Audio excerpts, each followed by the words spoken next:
special. We have got a lot of legends, of course, because we are going to be seeing Shawn Michaels make a big announcement. Shawn Michaels is going to be announcing who is in the Iron Survivor Challenge match. So we have got the likes of Alundra Blayze. We got the likes of Road Dogg. We got the likes of X-Pac, Shawn Michaels himself. There's a lot that we've got coming up tonight, like legends-wise. There is also, what's going on? Thea Hale is doing everything she can to get Andre Chase into the Iron Survivor Challenge, but Grayson Waller has got other ideas. So there is a little clip here that I've not seen. Thea Hale trying to get Andre Chase into the Iron Survivor match. We'll have to try it. Hopefully they'll play that. So hopefully they play that on the show. We are also going to be seeing Dijak. The in-ring return of Dijak is tonight. So we've got that. Of course, we've got Shawn Michaels making his announcement. Let's have a look what else we've got. Shawn Michaels taps WWE Hall of Famers for the NXT Deadline announcement. Nikita Lyons teams with NXT Tag Champs Caden Carter and Katana Chance to battle Toxic Attraction. Dijak is set for his in-ring action debut since his NXT return. Roxanne Perez takes on Indy Hartwell with NXT Deadline looming. And Fallon Henley and Kiana James go one-on-one for the first time. Also, Molly Holly is going to be on the show as well. So it says Shawn Michaels, X-Pac, Road Dogg, Alundra Blayze, and Molly Holly. So loads of famous faces going to be around tonight. Some pretty interesting looking cards. If they're going to give us some Thea Hale as well, that's a big tick also. So plenty to look forward to. And I hope everyone is well. Congrats to our American brethren for joining us in the last 16 of the World Cup. Yeah, I bet hopefully there are celebrations in America over that. Hopefully it's made some sort of splash. It's made some sort of impact because the USA putting in a battling performance today to get a 1-0 win over Iran. It was very tense towards the end. It was wave after wave of Iranian attack. But yeah, it's a big moment for USA. Big moment. Not often have they got through to the last 16 in the World Cup. That is not something that happens on a regular basis for the USA, and it sets them up quite nicely for 4 years' time. So, yeah, it was a great day for England, a great day for USA. Both of those teams going through. They play on Saturday and Sunday, and you know what I'm going to say. We are doing the games on the channel. We will be doing the American game. We will be doing the England game. Both of those games coming up this weekend. Daze, always great to see Alundra Blayze on TV. Completely agree. Love Alundra Blayze. Love Alundra Blayze. We don't get her enough. I mean, we had her for like a special Raw show, I remember, and she won the 24/7 title. And I think we had $1 Million Man on that same week as well. I remember there being a moment between them.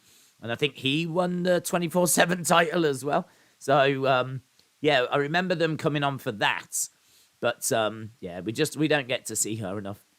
She really is like someone that was a real trendsetter. She really did help lay some foundations for the women that followed. And she's someone that should be celebrated more. So I'm very excited to see her tonight. Miguel said Argentina are going to go home tomorrow. Well, if they lose to Poland, if Argentina lose to Poland and Saudi Arabia win, then yes, they would be going home tomorrow. That would be amazing if that happened, in all fairness. That would be amazing. I don't know that that's what's going to happen. Big day tomorrow because we've got France playing. The thing is, France are pretty much guaranteed to finish top of their group, so there's not much drama there. But obviously we don't know if Australia are going to be joining them and going through, or if it's going to be Denmark. So all eyes on that tomorrow. And then later on, we've got potentially Argentina could go home. Poland are a good team. They're a tricky little team. If Argentina aren't on their game, then they are going to be in trouble. So, yeah, fun day tomorrow as well. So, yeah, looking forward to it. Aubrey Edwards, dancing on wrestling's grave, said NXT is great, but it does need more Seth Rollins lingerie. What a moment. What a time to be alive. I must admit, I really enjoyed last night's Raw. It was good. I actually thought there was lots of fun moments on it. It really gave me some good momentum going forward into the week. Sometimes you can watch a Raw and it just like, oh God, and it can really not ruin the week. That's not right, but it can, I don't know, you sort of go into the next wrestling show on a bit of a downer going, oh, this, I really hope we get something here because last night was not very good. And you can sort of get into a bit of a bad mindset, but now I'm really excited for tonight. Buzzing for tonight. I think tonight would have been good regardless. Obviously, we've got a lot of legends around, a lot of big names around. But I think the fact that last night was decent really helps, like, give you that push, give you that momentum. It's just a shame you have to wait so long for SmackDown, really. It's just a shame that SmackDown is so far away. But NXT tonight should be good. AEW tomorrow should be good, although I don't know what's on AEW tomorrow. Obviously, we've got the World Cup going on throughout the whole week as well, and we'll be at SmackDown before we know it. And then a big weekend with more football and UFC, and we're going to be doing the Tyson Fury fight as well. And I'm sure there'll be lots of bits of wrestling news and everything in there as well. So, yeah, it's good. Retribution said, I enjoyed Raw last night. I enjoyed it for a long time. It's been Raw has not been the best in recent weeks, but I agree last night was one of its best shows in a while. Dort Knight said, I put Depay in my dream team, not an experiment that paid off. Luckily, I had Stones and Foden. Keaton Andrew said, what is your favourite moment in NXT? There's loads of great NXT moments. I'll tell you one that I think's really underrated, and that is Blue Pants. So there was a massive show. Do you remember the show that had Sasha and Bayley and their iconic women's match? Earlier on, I think the very first match is, I want to say, Vaudevillains versus Blake and Murphy. It's a tag match.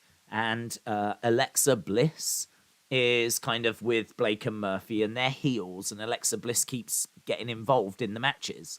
And so the Vaudevillains have to try and figure out, like, who can we get that can deal with Alexa Bliss? Who can we get that can, like, neutralize her? And at the time, there was a jobber.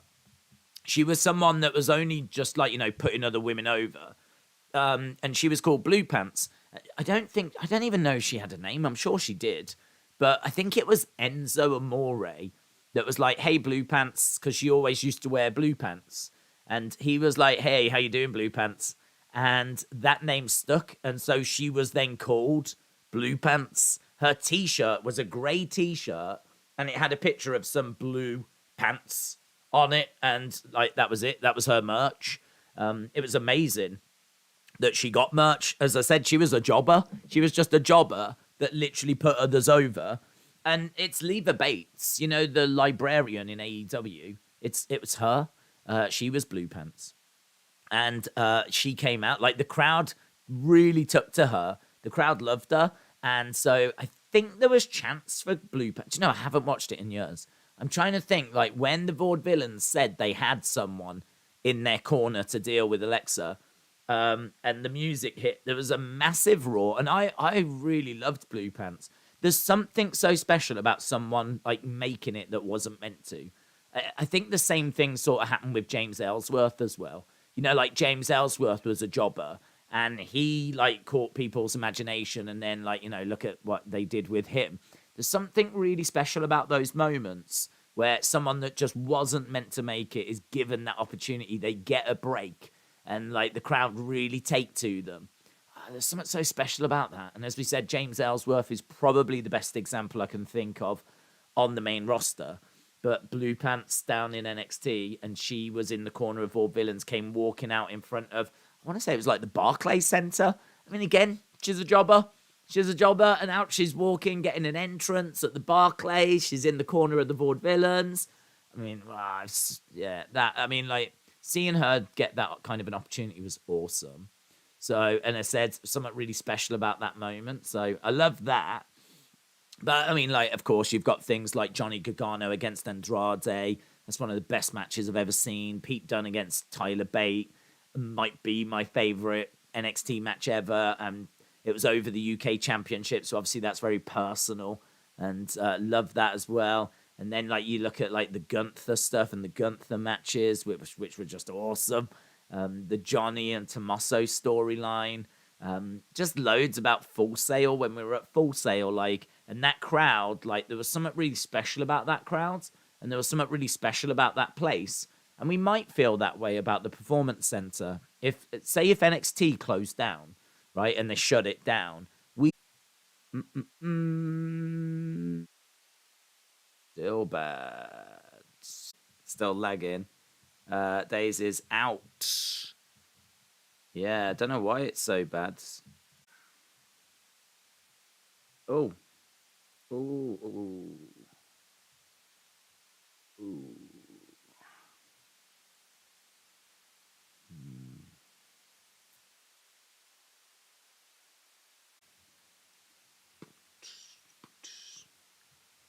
Right. Now, hopefully you can hear me. Hopefully I'm coming through. The quality might be absolutely atrocious, but hopefully I'm coming through. What I've done is I've took the quality down to like the lowest I think I can take it. So I don't even know if it's readable, like the text and everything. But it looks like something's gone down. I'm getting a little bit of internet, enough internet to be able to like send messages out to you guys, but not enough to stream on. Not unless I actually take this down to like a setting that is absolutely abysmal. So let's have a little look and see what that looks like. Actually, that's not too bad. I'm just having a look at it now. I'm just having a look. Now it's okay. Okay, that's not too bad. This is atrocious levels, though. The bit rate here is normally like 2,000. I've took it down to like 500. So it's a quarter of its usual standards. That's all right. That's all right. We can get by with that. As long as you can see me and hear me and sort of make out the chat. Okay, I can read the text, says Jim. Looks pretty good. All right, well, just know the standard is trash, right? Just know the standard is trash. This isn't like as good as we would be.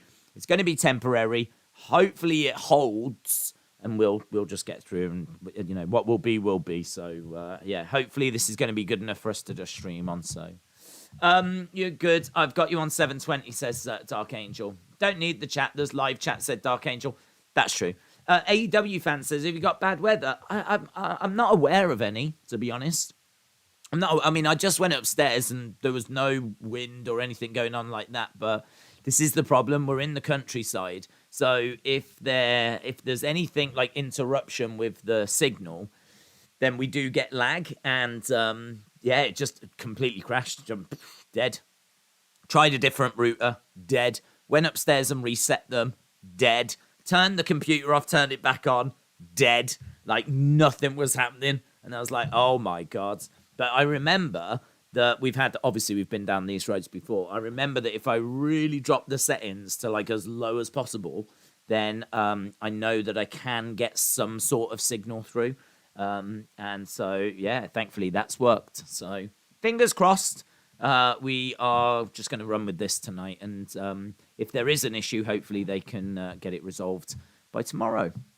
Right, Twisted Brian Trons says, are you excited for NXT tonight? I am, yeah, I am excited. I am excited for the Legends. We were talking about that. So we've got Legends that are going to be on the show tonight. So we've got Alundra Blayze, we've got Road Dogg, we've got X-Pac. There's loads of people that are lined up tonight.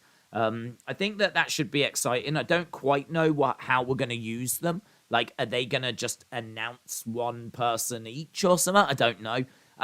Clearly, they want to get ratings, though. You know, clearly they're trying to do whatever they can to get the best numbers possible. They're not just there to put a product out and make USA Network happy. Like, they're there to, like, get some ratings. And Bringing in Alundra, Blayze and X-Pac and Road Dogg and Molly Holly and Shawn himself, and trying to make a bit of a deal out of tonight being a thing. I can applaud that. I can get behind that. I don't know if I think they're at the moment putting on a decent, solid show, right? But I don't know if they've got anything that's like any stories that are like really captivating. Like some of the stories that you think about, like Sammy, Bray, MJF, for example, like there's some good stuff out there. I don't know if they've got a good, compelling story at the moment in NXT. That's something that I think they need to have a look at. I mean, I suppose you could have looked at maybe Alba Fire and Toxic Attraction, but I don't think that's that amazing. So yeah, I sort of feel like, well, we're building towards deadline. We're like gonna have obviously a big show there on the 10th. That's actually not that far away. We're almost at the end of November, so it's like a week this weekend. So there's not really much time to announce the Iron Survivor match.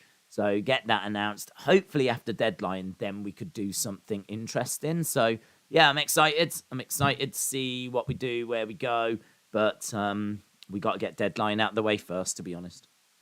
Little bit of lag now here as well, mate. Maybe. No. Oh my god. Yeah. Maybe. Oh my god, this is so annoying. This is so annoying. Ah! Oh no, we're back again. We're gone again.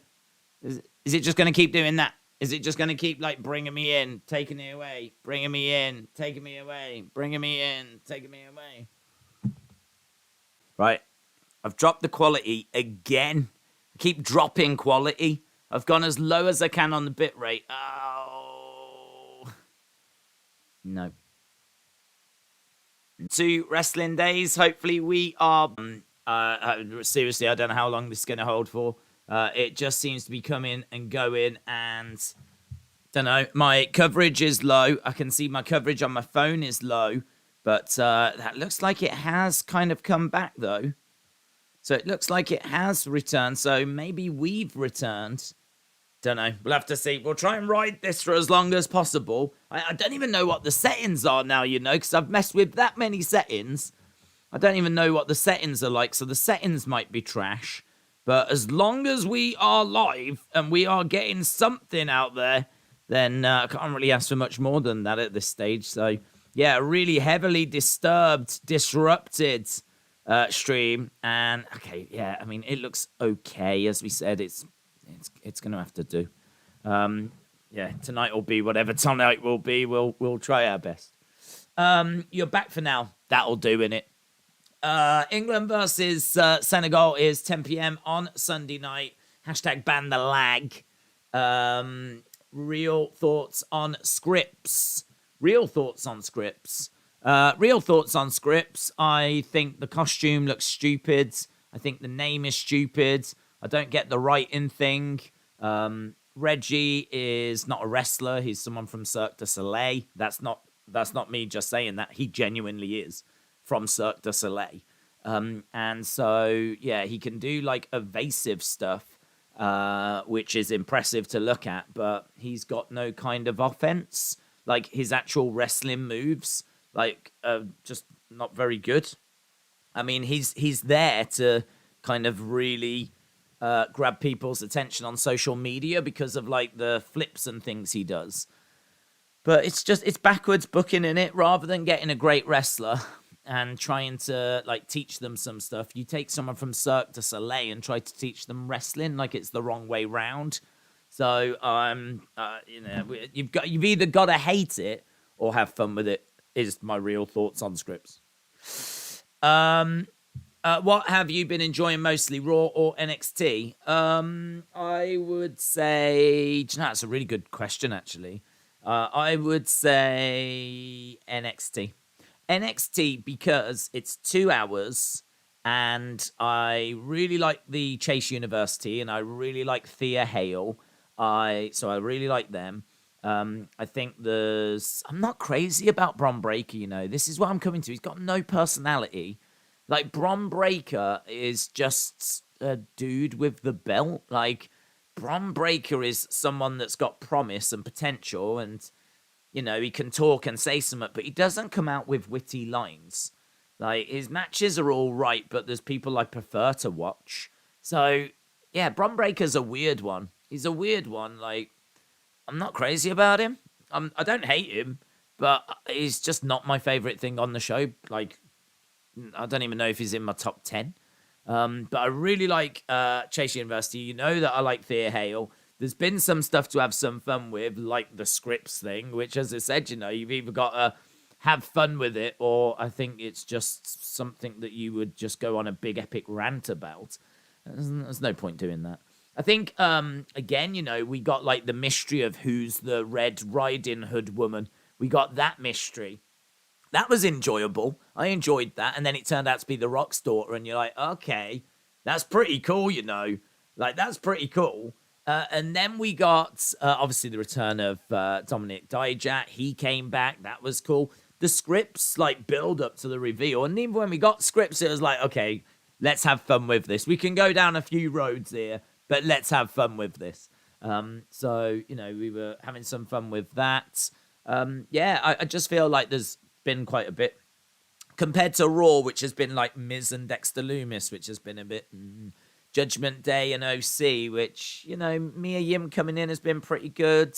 Dominic and Rhea has been pretty fun, but it's over 3 hours as well. Like, you've got to fill that third hour.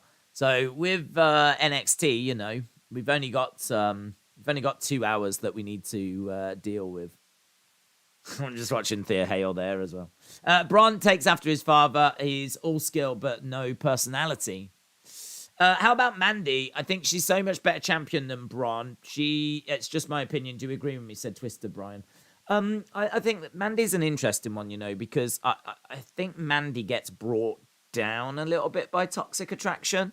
I actually think that if Mandy was sort of on her own, like, I feel that, like, Toxic Attraction take a load of bumps, yeah, and they're sort of like her J&J security, right? Think about when they were in the haunted house, for example, like JC Jane, Gigi Dolan. They didn't last long at all, and, you know, they were made to look a little bit stupid, and then just meant that it was Alba Fire and Mandy one-on-one, right? So I sort of feel that she's got these two women by her side that, you know, they've been tag champs, and I'm sure they could be tag champs again, but they take bumps and like they get made to look stupid quite often.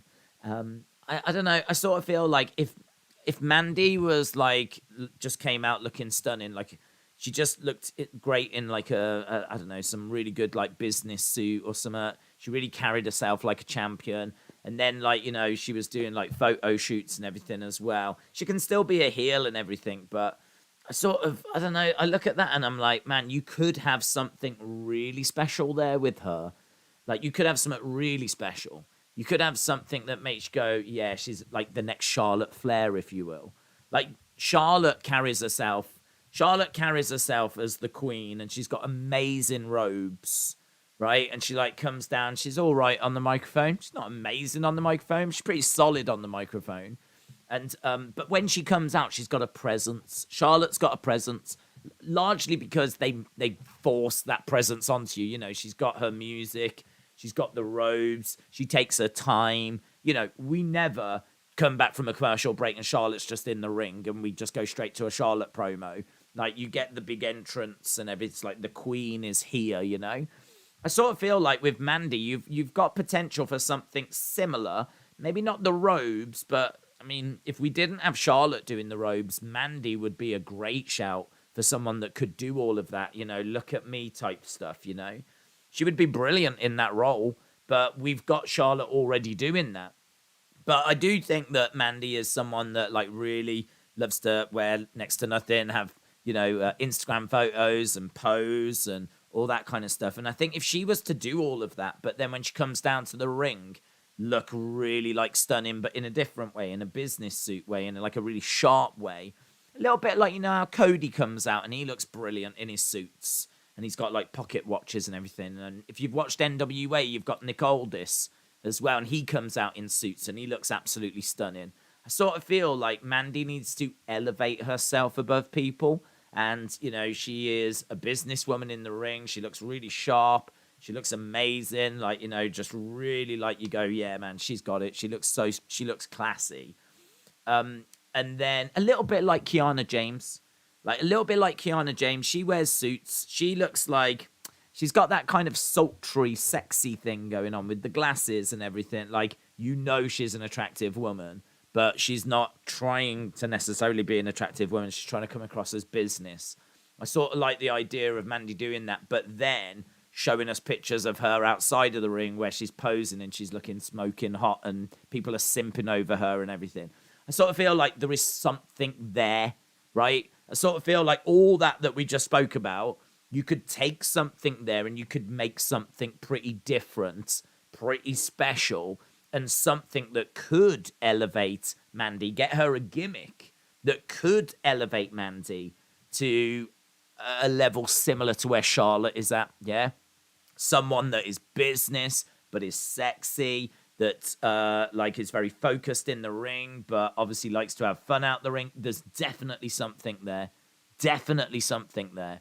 And I think when it comes to her promos, the promos are pretty fine. I mean, they're pretty all right. Like, I can't say they're great, but they're all right. You know, she's a little patronizing at times. She is a heel, but I don't mind her. I don't mind the promos. The matches are okay as well.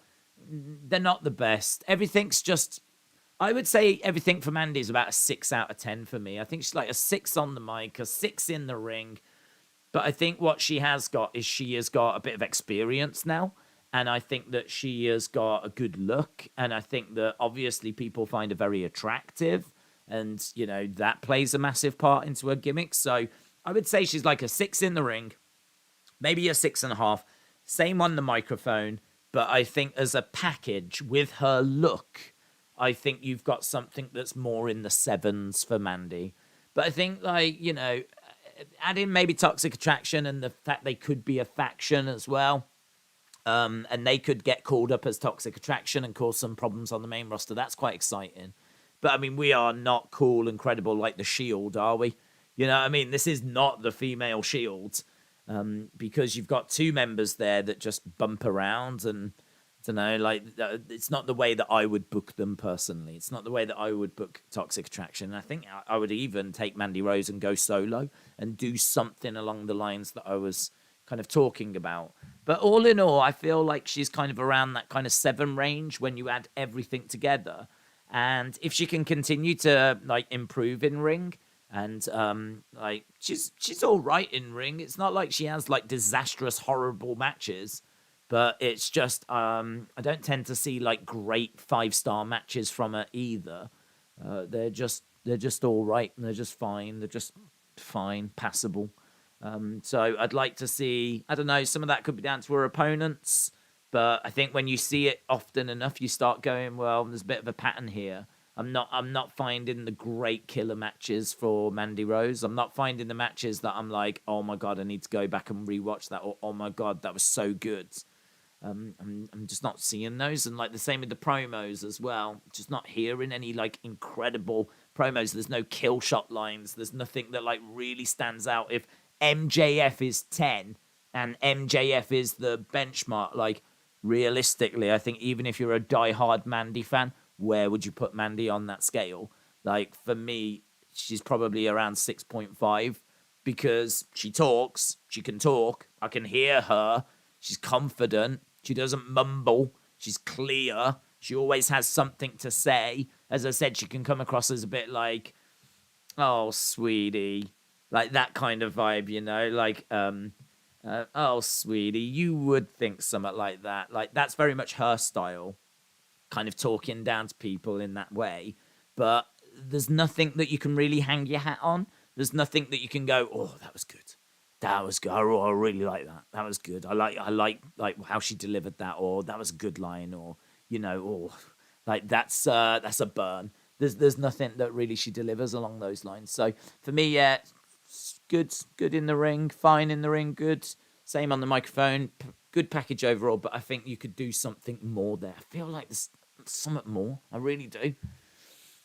But it's, let's see what happens when she gets called up, shall we? Let's see what happens when she goes to the main roster.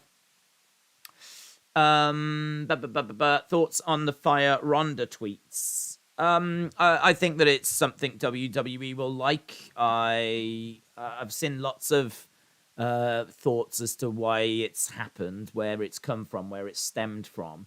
I saw, is it Christian Miracle? Miracle? I don't know how you say his name.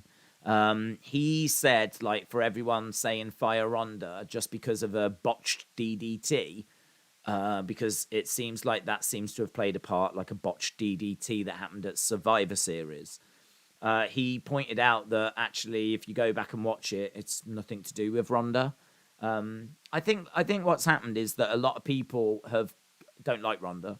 I think that she is seen as not a very good promo. She is seen as someone that's not great in the ring. She is seen as someone that has, I don't know, took the belt off some people's favorites in Liv Morgan, for example. And there's quite a few things that I think fans have turned against Ronda on. I think it's pretty disgusting, to be honest. I think Fire Ronda and some of the excitement that you see on Twitter. If you look at Twitter and you see people going, guys, keep this going. Look, we've got it trending. Straight away, you look at that and go, they must be about 12.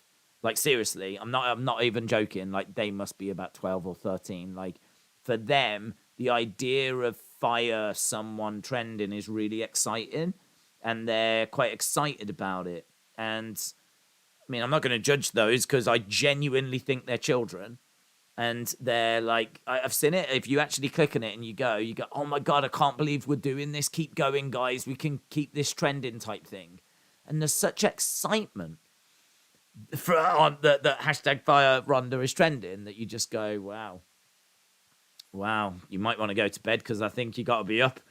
You got to be up early tomorrow because I think you've got PE or religion or geography or something. Do you know what I mean? Like, and I think if there are any adults that are like jumping onto that kind of Fire Ronda stuff, I mean, I think that's pretty shady as well. I mean, like, anyone getting fired is pretty moody, don't you think? Like, and I actually think that she's all right. Like, is she the best in-ring talent? No, absolutely not. But what she does bring, and we did speak about this, is that she does bring legitimacy. She is actually a really important female sports star because of what she achieved. You know, she's a former Olympic champion. She is Olympic medalist. She is someone that is a former Strikeforce champion, a former UFC champion. She's achieved so much. And for example, and again, you know, I think WWE do a real rubbish job of this, and I do blame a lot of this on WWE. Did you know there was not going to be a women's division in UFC, but then Dana White saw Ronda, I mean, first of all, she's very attractive, but second of all, she's a killer, right? And she was the champion in Strikeforce. So he saw her and changed his mind. So you could potentially make the argument, I'm sure that they would have got there eventually, but you could make the argument there wouldn't be women in UFC if it wasn't for Ronda Rousey. And, you know, did WWE tell you that? No, probably not. So, like, what she achieved and the impact she had on women's sport is massive. And so her deciding to come over to WWE is a big get for WWE, and it's a big boost to WWE.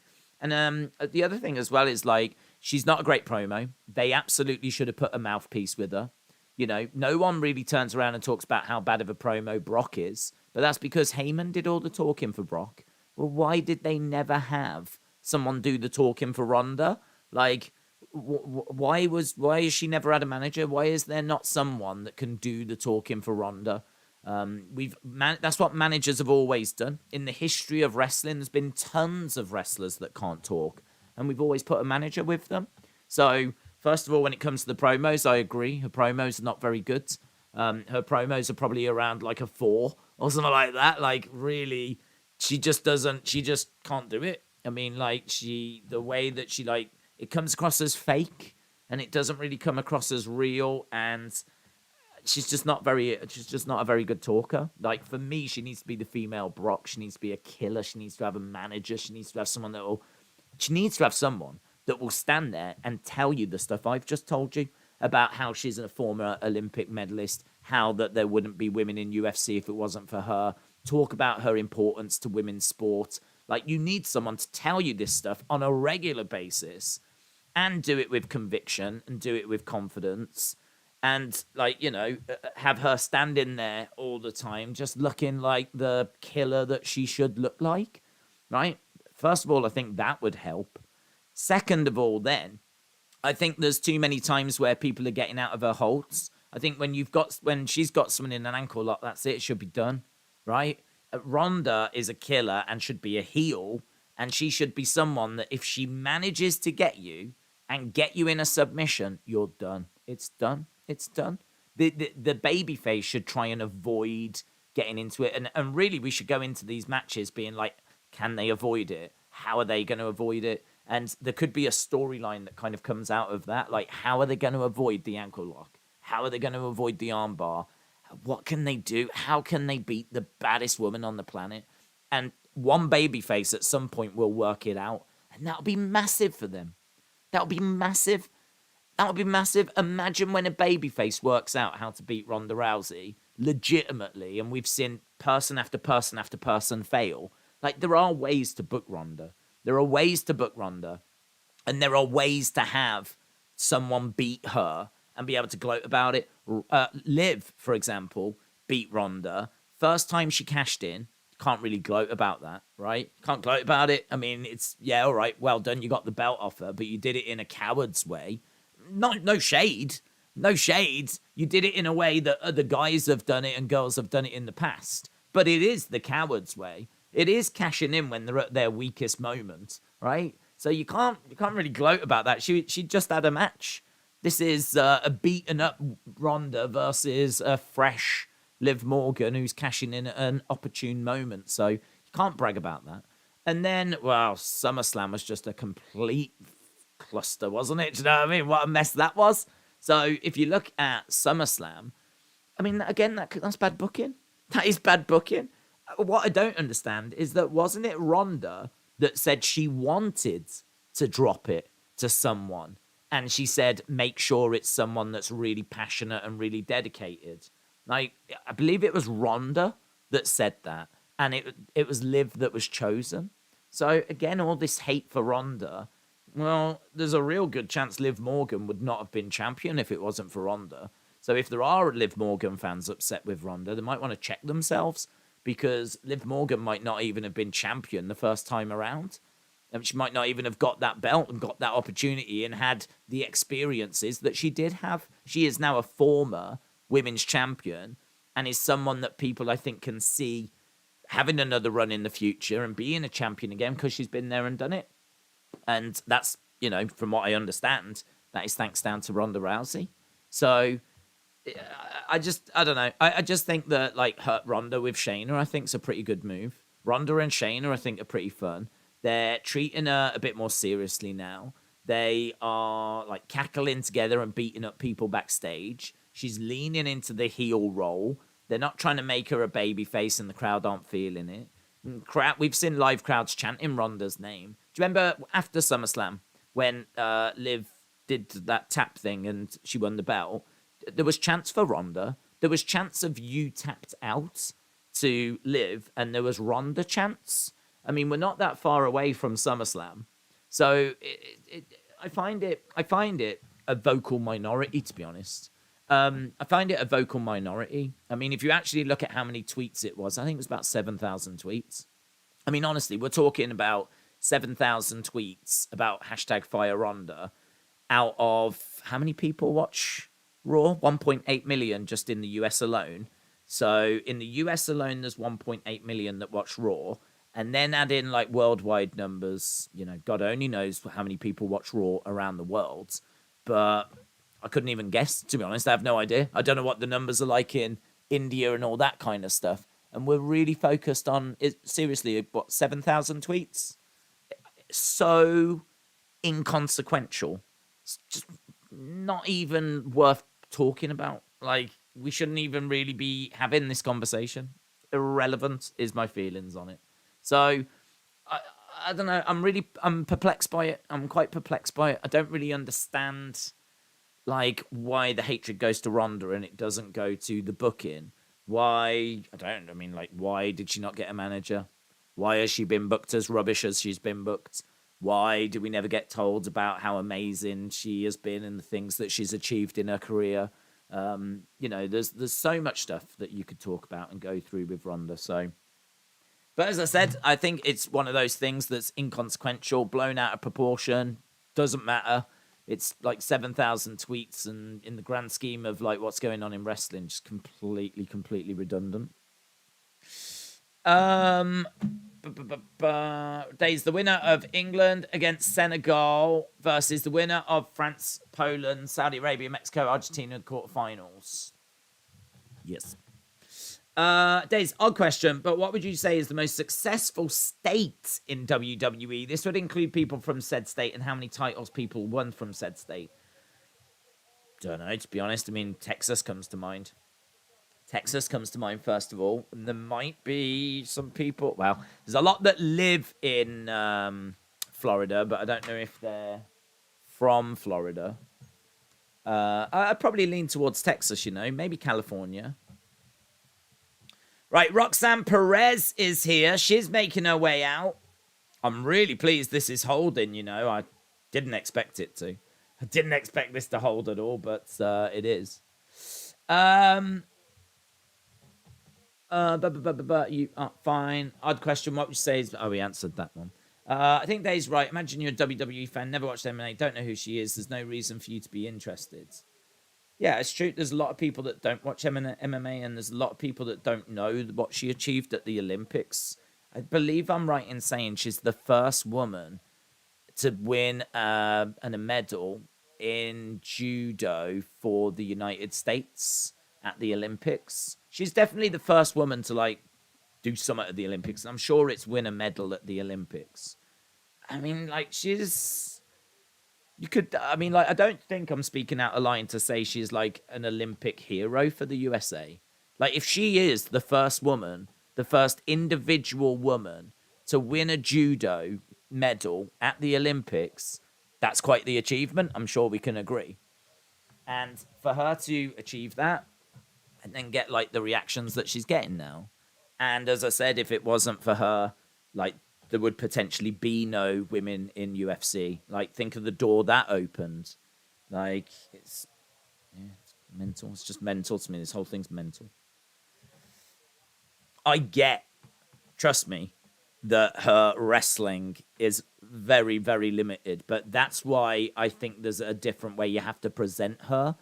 And that is to make her a badass. You've got to make her, street fights and brawls and stuff like that. You're not going to get clotheslines, drop kicks, all that kind of stuff out of her. She's had her career. She's here as a monster of women's sport. That's what she's here as. She's here as someone that shifts tickets, and she definitely does that. I know that because I actually bought a ticket to go to a house show in London to see WWE, something that I would never do. Right? If I was going to go and see WWE, I would go to Birmingham and go to a house show. But I actually bought a ticket to go to London, to the O2, to see WWE because it was the first time Ronda was coming over to the UK as part of WWE, and it was a house show. So I did that. I went and saw Ronda in London and bought a ticket, train ticket, all of that stuff just to see Ronda. I'm not like a Ronda stan or anything, but I just acknowledge what she's done for women's sport, and I know she is a massive star. And I know, the impact she's had on women's sport. So, I don't know, I just find it, really... to be honest, I think it's just a lot of kids that are upset that their favourites are not champion, and they don't understand why she's champion, and they... hear people saying about how she's a bad promo and, her matches are not matches that they get excited about. And kids now, I think, watch matches and they look out for botches. When I was young, I never saw a botch. Never once did I see a botch when I was a kid. Never spotted one, never saw one. Didn't even know they existed. Didn't even know that wrestlers made mistakes because I was under the impression wrestling was real. So if it did look a bit clunky, well, I think naturally you just dismissed it as being, well, they're struggling to get a hold of each other, or do you know what I mean? I mean, you could go back and watch it now and go, wow, there's some awful botches in that. And I'm sure there are. But, yeah, it was when I was young, I never saw a botch. Whereas now kids are being, and I'm a part of this. I am to blame as much as anyone else. Kids are now being sort of trained to watch matches and grade promos and grade matches and look for botches and watch wrestling in that way. And that's not how I watched it when I was young. And as I said, you look at some of the comments on Twitter and I really get the impression that they're from youngsters that are just upset that, it's Ronda and not Liv, or they're upset it's Ronda and it's not Sasha, or they blame Ronda for something. I don't know, flipping there. Indy Hartwell versus Roxanne Perez. This is our first match. Did the US beat Iran, said John? Yes. Very good result for the USA. Party time in the USA. Right, Roxanne Perez is being hurled face first into the corner. To the outside goes Roxanne Perez. Kick coming in by Indy. Boot to the side of the head as well. I used to think heels and baby faces hated each other. Then I saw them hanging out, and it made me see things differently. Yep. I don't know. I mean, I've been asked before, how did you realise it was scripted? And I don't know. I genuinely don't know. I mean, it's something that just sort of happened over time, I remember my cousin saying to me that it was... First of all, my cousin told me they were robots, right? Because he was young and he was an idiot. So I think he knew that it was scripted and he didn't want to tell me it was scripted. So instead he was like, they're robots. I mean, he must have been about 11 or something, right? I knew they weren't. So I was like, shut up. But then, obviously, then he just couldn't wait to tell me that it was scripted. So he told me that, and I told him, shut up, you're lying. Because I still had the robots thing going in my head. So he just told me that. So I was like, shut up. So I don't know if he planted a seed that made me go, and then I looked at it a bit different. But yeah, it was my cousin that told me. But in all fairness, that was the same cousin that got me into it in the first place, so I can't be too angry at him. Because if it wasn't for him, I don't even know if I'd be into it at all. I'm sure I would have encountered it at some point in my life. In Japan, heels and faces don't hang out as they travel separately otherwise could get fired, kill kayfabe. Used to be that way in WWE. Genuinely, I've told the story before about when I went to Birmingham and I used to live in the centre of Birmingham, and as I came down, bumped into a load of wrestlers coming out of a hotel, and some went onto a heel coach and some went onto a face coach. And they might still do that. I genuinely don't know. That was 2008. So that was only, well, I say only, it was 14 years ago. But yeah, all the heels onto one coaches, all the faces onto another. What do you mean it's scripted, said James. Still real to me, damn it. Kick out. Shoulder up there by Roxanne Perez. Ronda is a great athlete, just not a pro wrestler. She is a great, and she's had a big impact. And pro wrestler wise, there's definitely better. There's definitely better pro wrestlers than Ronda, but Ronda offers something different to pro wrestling, and that is legitimacy. Like, she can come in and legitimately she could beat all these women if she wanted to. If you put Ronda in a cage with any of these women, she taps them out. And there's something really interesting about that. Something intriguing about that. There's something very real about that I think she does bring to pro wrestling as a result. And back elbows, kick coming in. As I said, I think you could get around the promo thing with the manager. And I genuinely don't think her matches stink the place out. I don't watch Ronda's matches. I actually really enjoyed her match against Charlotte at WrestleMania Backlash. I actually thought that match was all right. It was a bit more of a street fight, and that's clearly how you're going to get, like, the best out of Ronda. She is someone that's always going to do better in street fights. She's always going to do better in a cage match. She's going to do better in those environments. Something that's a bit more brawly, something that's a little bit more rough and ready. If you're going to have her in a ring doing just a normal wrestling match, like, that's going to be something that she seemingly is going to struggle with. But do you remember at WrestleMania 34 when she had that tag match with Triple H and Steph? Like, people were saying that's one of the best debuts that a celebrity ever had. People were absolutely crazy about that because they put the garnish around her and they made her look like $1 million. And you have to do that with Ronda. You've got to make sure that you present her in a certain way. Any failings for me are not failings necessarily by her. Yes, she could be a better wrestler. She could be a better talker. Inside cradle, kick out. But I think that WWE have just botched her booking just again and again and again. Indy back in the corner. Kicked by Roxanne Perez. Another kick to the midsection. Oh, Roxanne Perez was trying to go over. She was looking. Yeah, she's gone for a second one. Code Red couldn't get it first time. Had to get it a second time and picks up the victory here. So Roxanne Perez victorious. So Roxanne Perez beats Indy.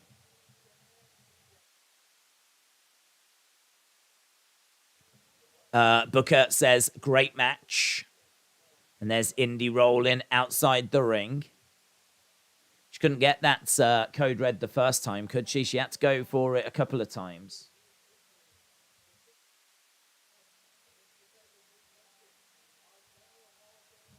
I love Indy's theme, mainly because of how moody it sounds. Here we go. Look, there's Molly, there's X-Pac, there's Alundra Blayze. We're seeing them all backstage.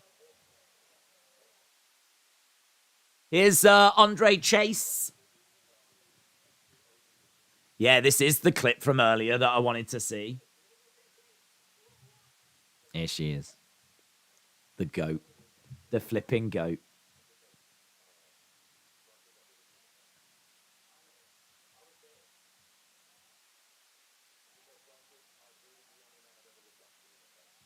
Last week, I booted the only man I ever looked up to in the face.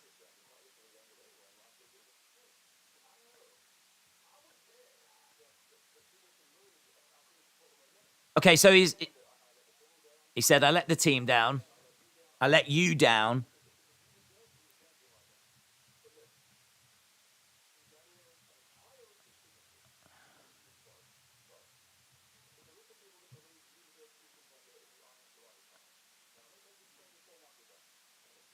Okay, so Duke Hudson said he's got a list of signatures of people that think that Andre Chase should be in the Iron Survivor match. Here's Grayson Waller.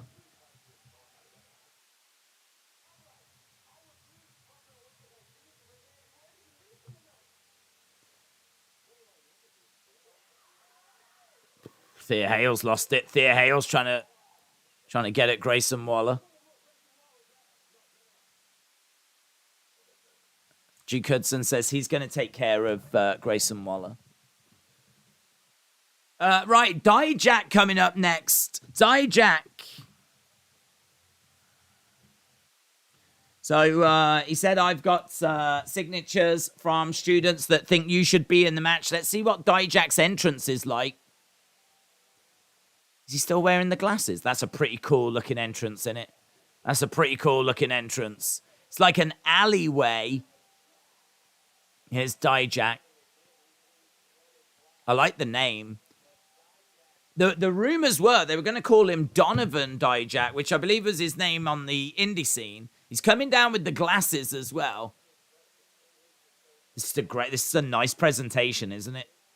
This is a nice presentation.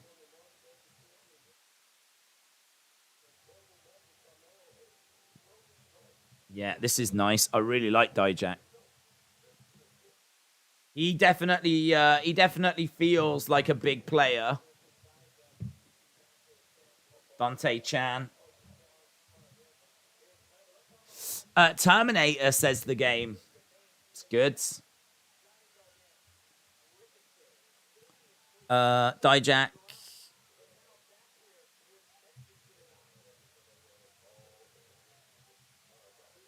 Be in Iron Survivor. The beginning of Dijak starts tonight. Dijak said he wants to change his Twitter handle from T-Bar to Dijak, but didn't want to pay $8. Right, well, Dijak is here. Dijak is looking good. Jumping out the ring, gets driven back against the side of the ring.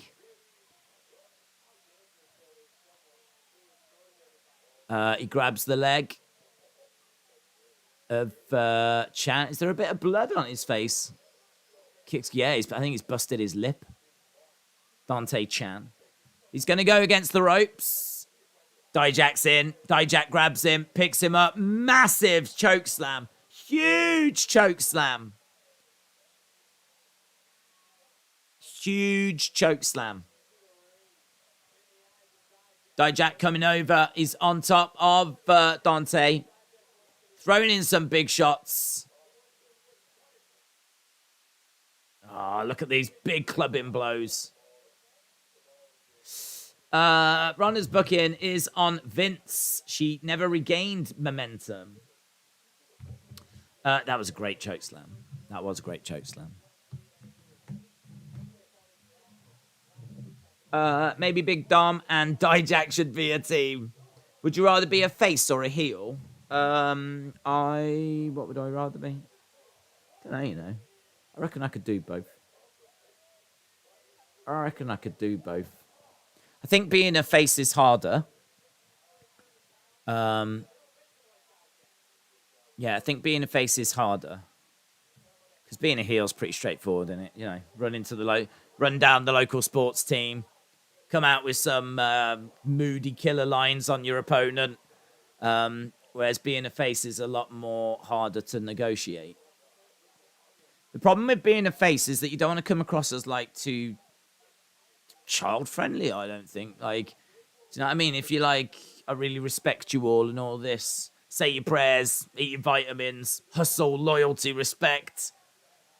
Like, you know, if you're a face, like it can be a bit tricky to make sure that you're still got a bit of an edge about you. So I think if I would want to do both. If I was a wrestler, I'd want to do both because I'd want to test myself to see if I could do both. Against the ropes, big kick to the side of the head. This is not how we should be booking Dijak. He should have killed this guy.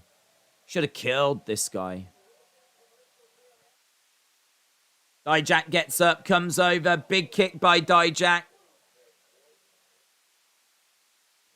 I feel like Dante Chan got just a bit too much offense in for me. Dijak, what's he going to look? Is this a finishing move?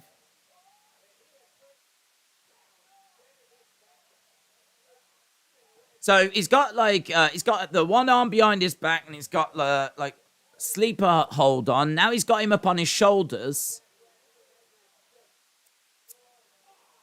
It's like a GTS. 1, 2, 3. Dijak wins.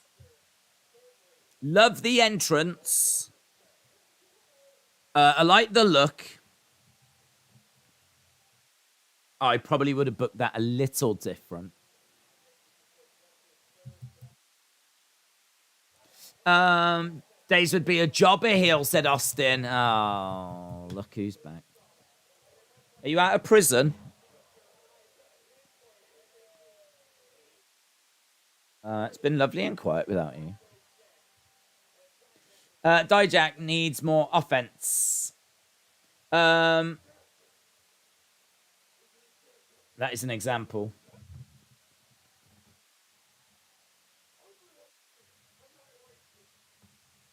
Unrelenting annihilation. I don't feel like that's quite what I saw, but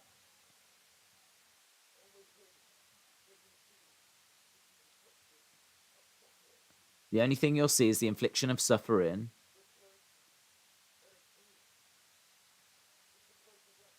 This is a place of refuge, but not for me. Not for me to reinvent myself.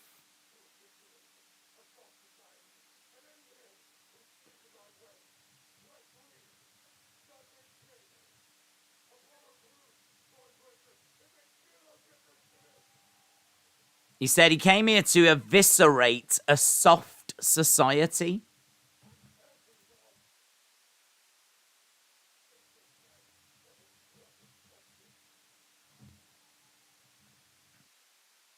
Everyone will be brought to justice.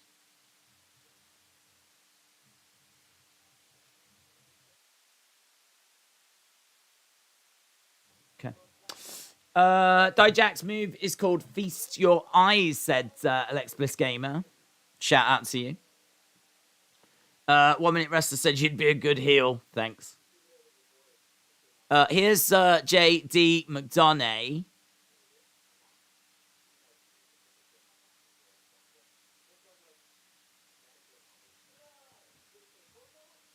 Okay, here's the Creed brothers. JD was talking to Ivy. Ivy's jacked, man.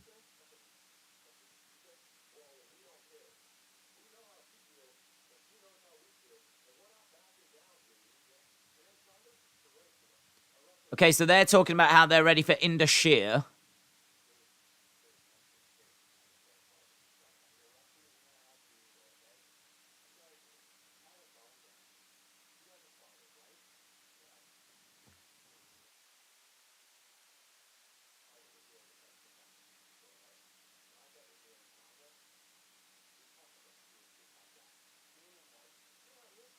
Okay. Daze was so happy until Austin returned.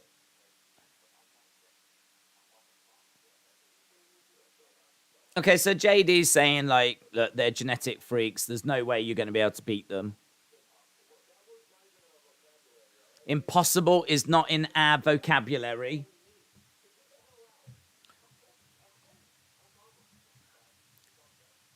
So JD warns the Creeds. I don't know why. Why is he getting involved?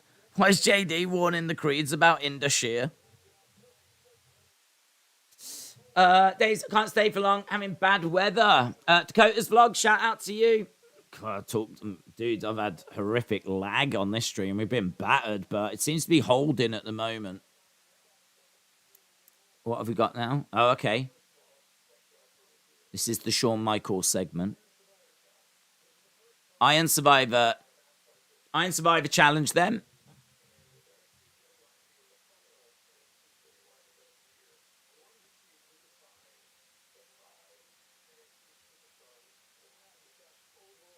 I want to see if we can find the 5 NXT superstars that have had the best year.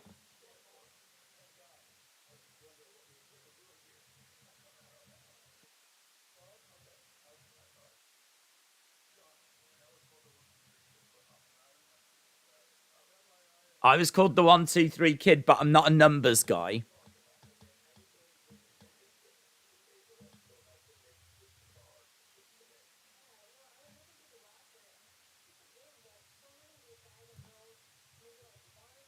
Okay.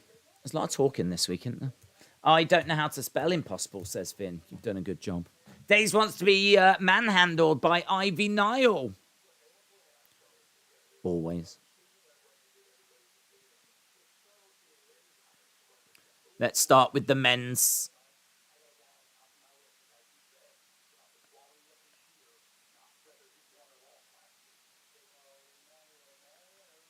Okay, so Mello being mentioned by Road Dogg.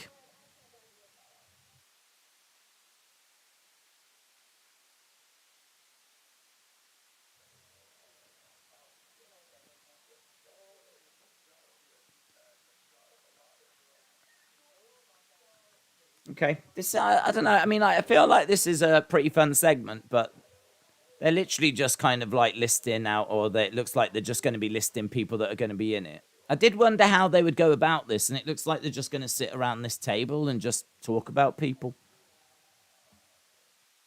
Tony is being mentioned.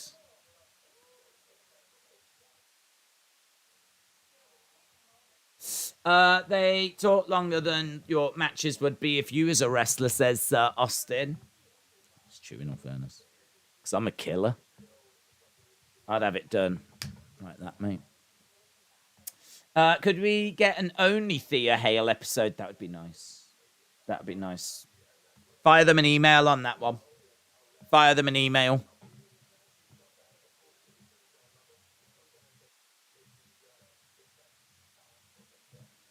Carmelo, Tony. So both of them have been mentioned.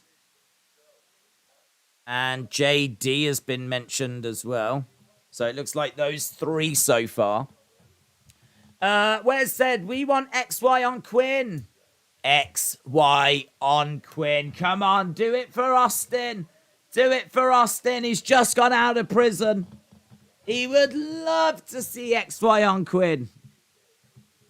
Alundra Blayze. Yeah, it is cool seeing Alundra.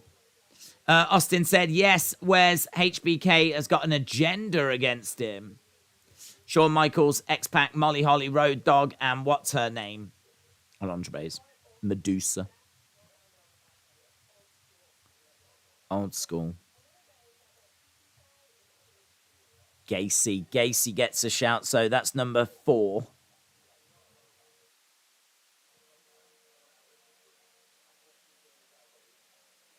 Sometimes when I listen to Gacy, I question things I believed. Sometimes when I listen to Gacy, I fall asleep. New York Post reports the Iran soccer team are going to be arrested. Jeez, I hope not. I really hope. What for? They sang the flipping national anthem. I saw their mouths moving. They shouldn't go back then. Let's try and get their families out of there.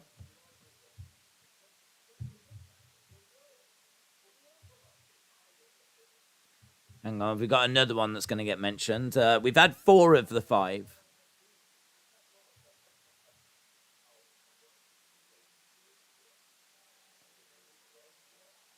They're talking about what? Axiom. Von is getting a mention, so Von might make it.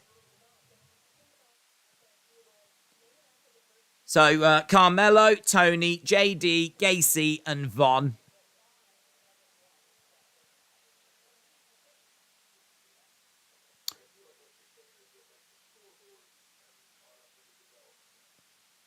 Von hasn't won that big match in order to get in, according to Alundra Blayze. Here's Grayson Waller. Oh, I don't know. We're just going to talk about the roster. What's going on?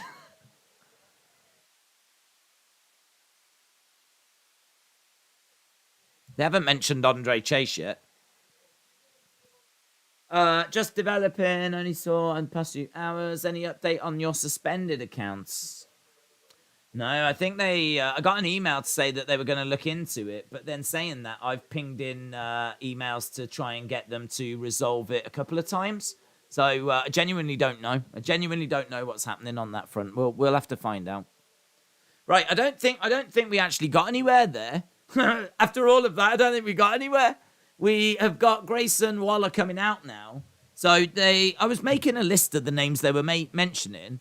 But they basically just spoke about like several people, and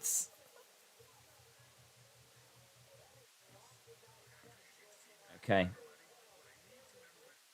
what? Write down the 5 names that deserve to be in, and then we can move on. Okay, so they've written down the 5 names. They've written down the 5 names, and then we're going to go back to them. So that was basically a discussion piece, and I think we're going to do another one similar to for the females.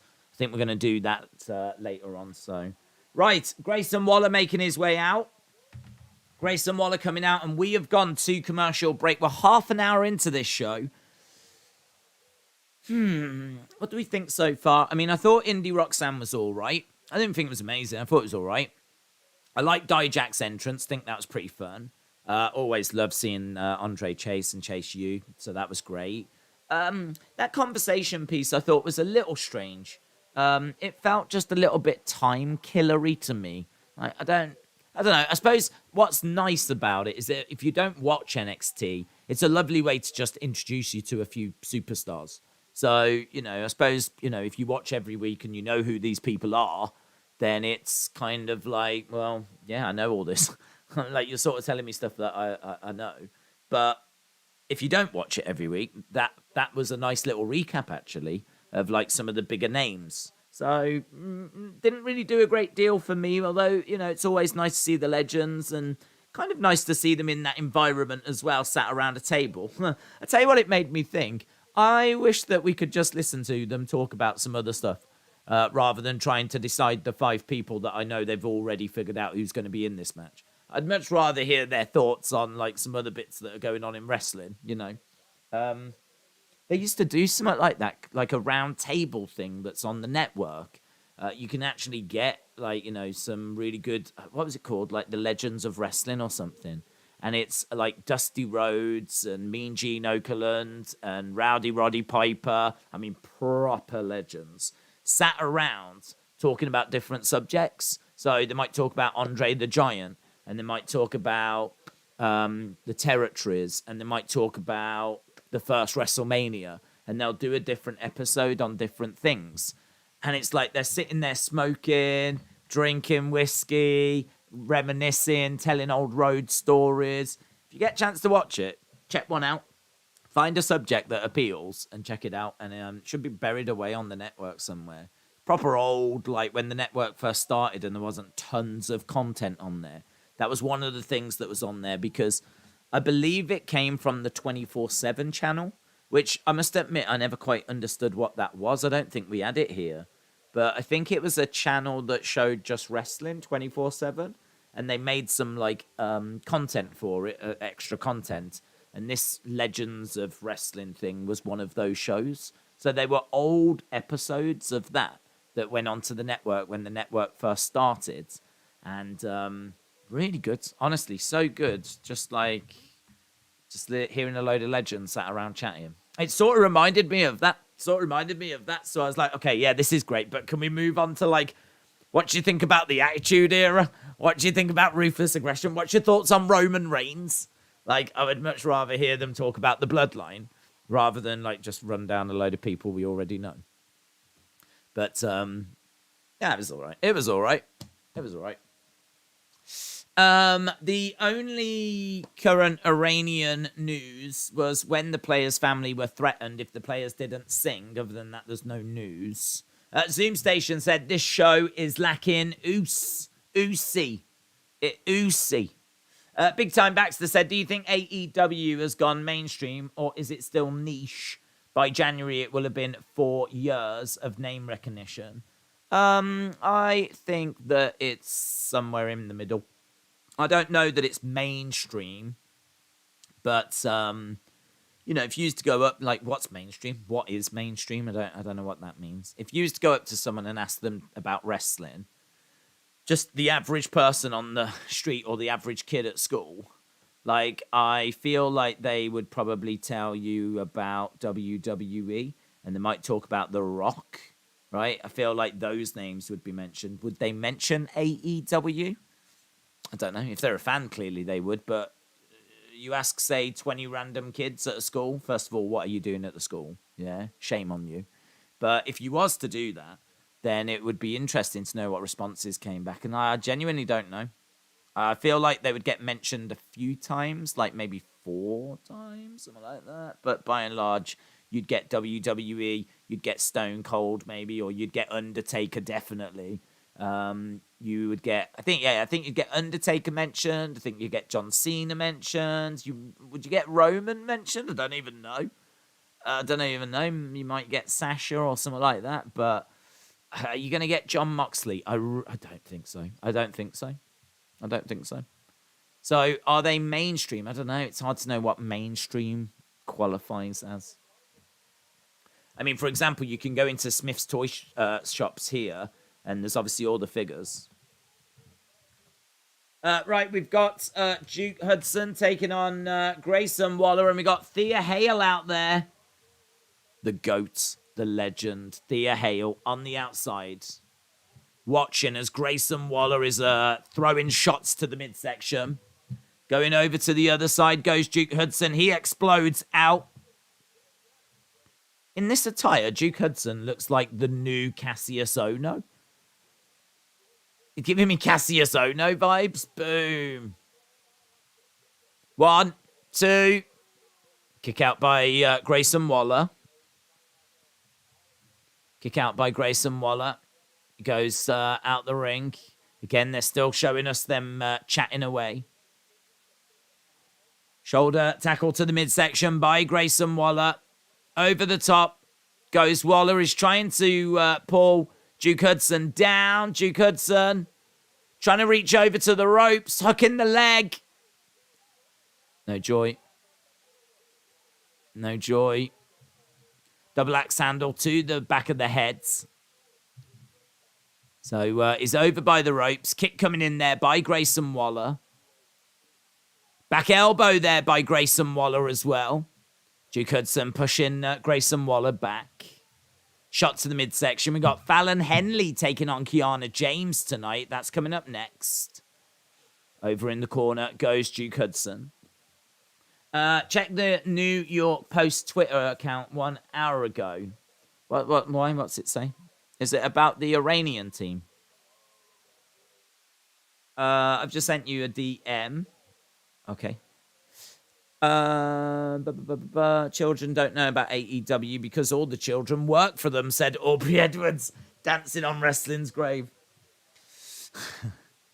Daze, we need Bob. We do need Bob. Love Bob. Shout out to Bob. Hope you're well. Okay, we got Duke Hudson and we got Grayson Waller. Fun little match, this, actually. Two decent stars. 2 stars. I could see either of these becoming NXT champion at some point. Back in the corner is Grayson Waller. Is up on the ropes. And he does Chase You. Takes the mick out of Chase You. Tries to come crashing down onto Duke Hudson. Duke Hudson on his knees. Grayson Waller, shot to the side of the head. Oh, look at him. We've got, like, he's hulking up. He's actually hulking up. Oh, yes. Dogg! In.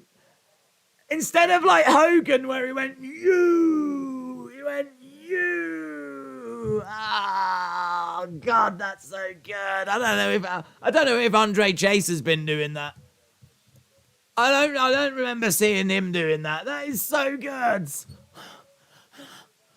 You. He hulked up. He hulked up. Oh, boom. God, just when you think that you couldn't love them anymore. Thea Hale. Ooh, almost kicked Thea Hale in the face. Damn. Better live flash before our eyes then. His foot is about the same size as her head.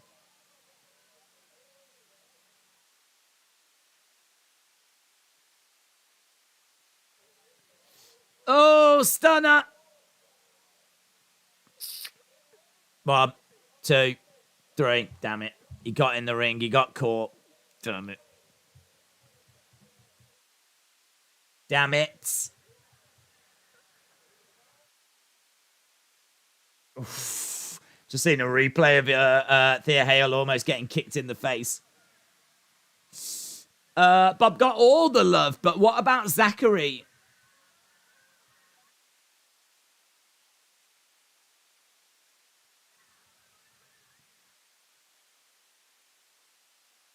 So that was kind of interesting because he almost kicked her in the face and he said, did you see that? I can stop it whenever I need.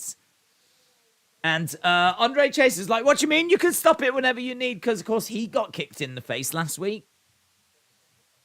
So Andre Chase is now, what?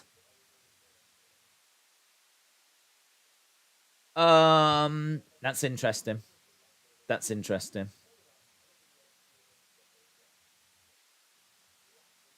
Thea Hale telling Grayson Waller to get out. Big Body Tuesday. All right, okay. We've got this week's Javier Bernal segment. Big Body Tuesday.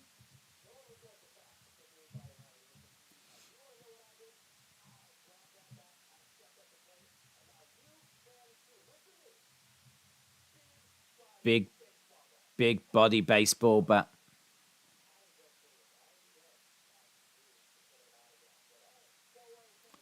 Big Aaron Judge.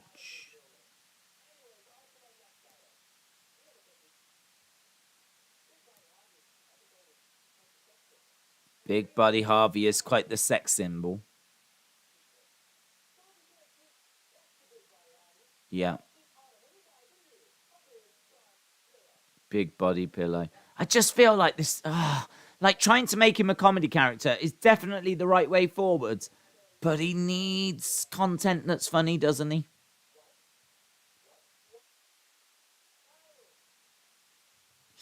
Will there be a revolt if they get put in custody? I hope so. I hope so.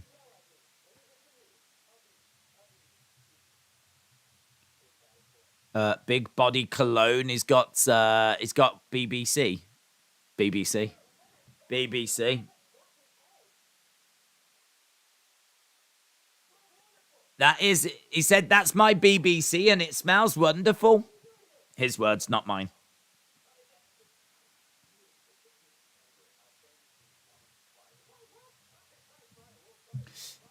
He's not even a big guy. It's cringe, says Daniel. Daze can't be part of Big Body Tuesday, says Austin.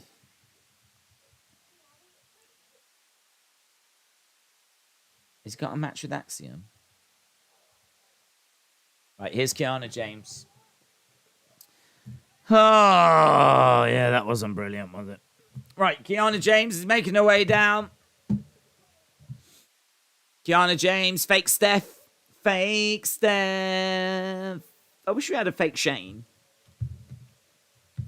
Fake Steph versus Fallon.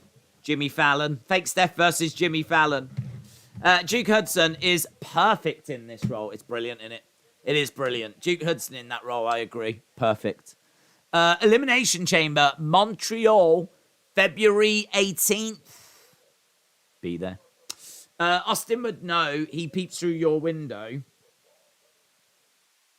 I mean, to be honest, I think he's in the house. I've got a good feeling he's in the walls.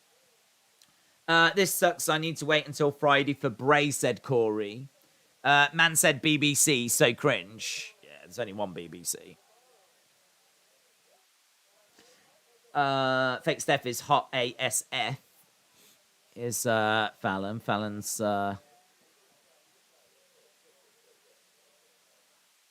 get out of here. Fallon telling them to get out of here. Fallon's coming down to the ring. He's going to jump into the ring. Goes over to the corner. How long have we had? 43 minutes gone of the show so far. I might go to bed soon, says Rainbows and Unicorns. No worries, dudes. Have a good night. Austin said, I'm in your bedroom walls, Daze. I can believe that.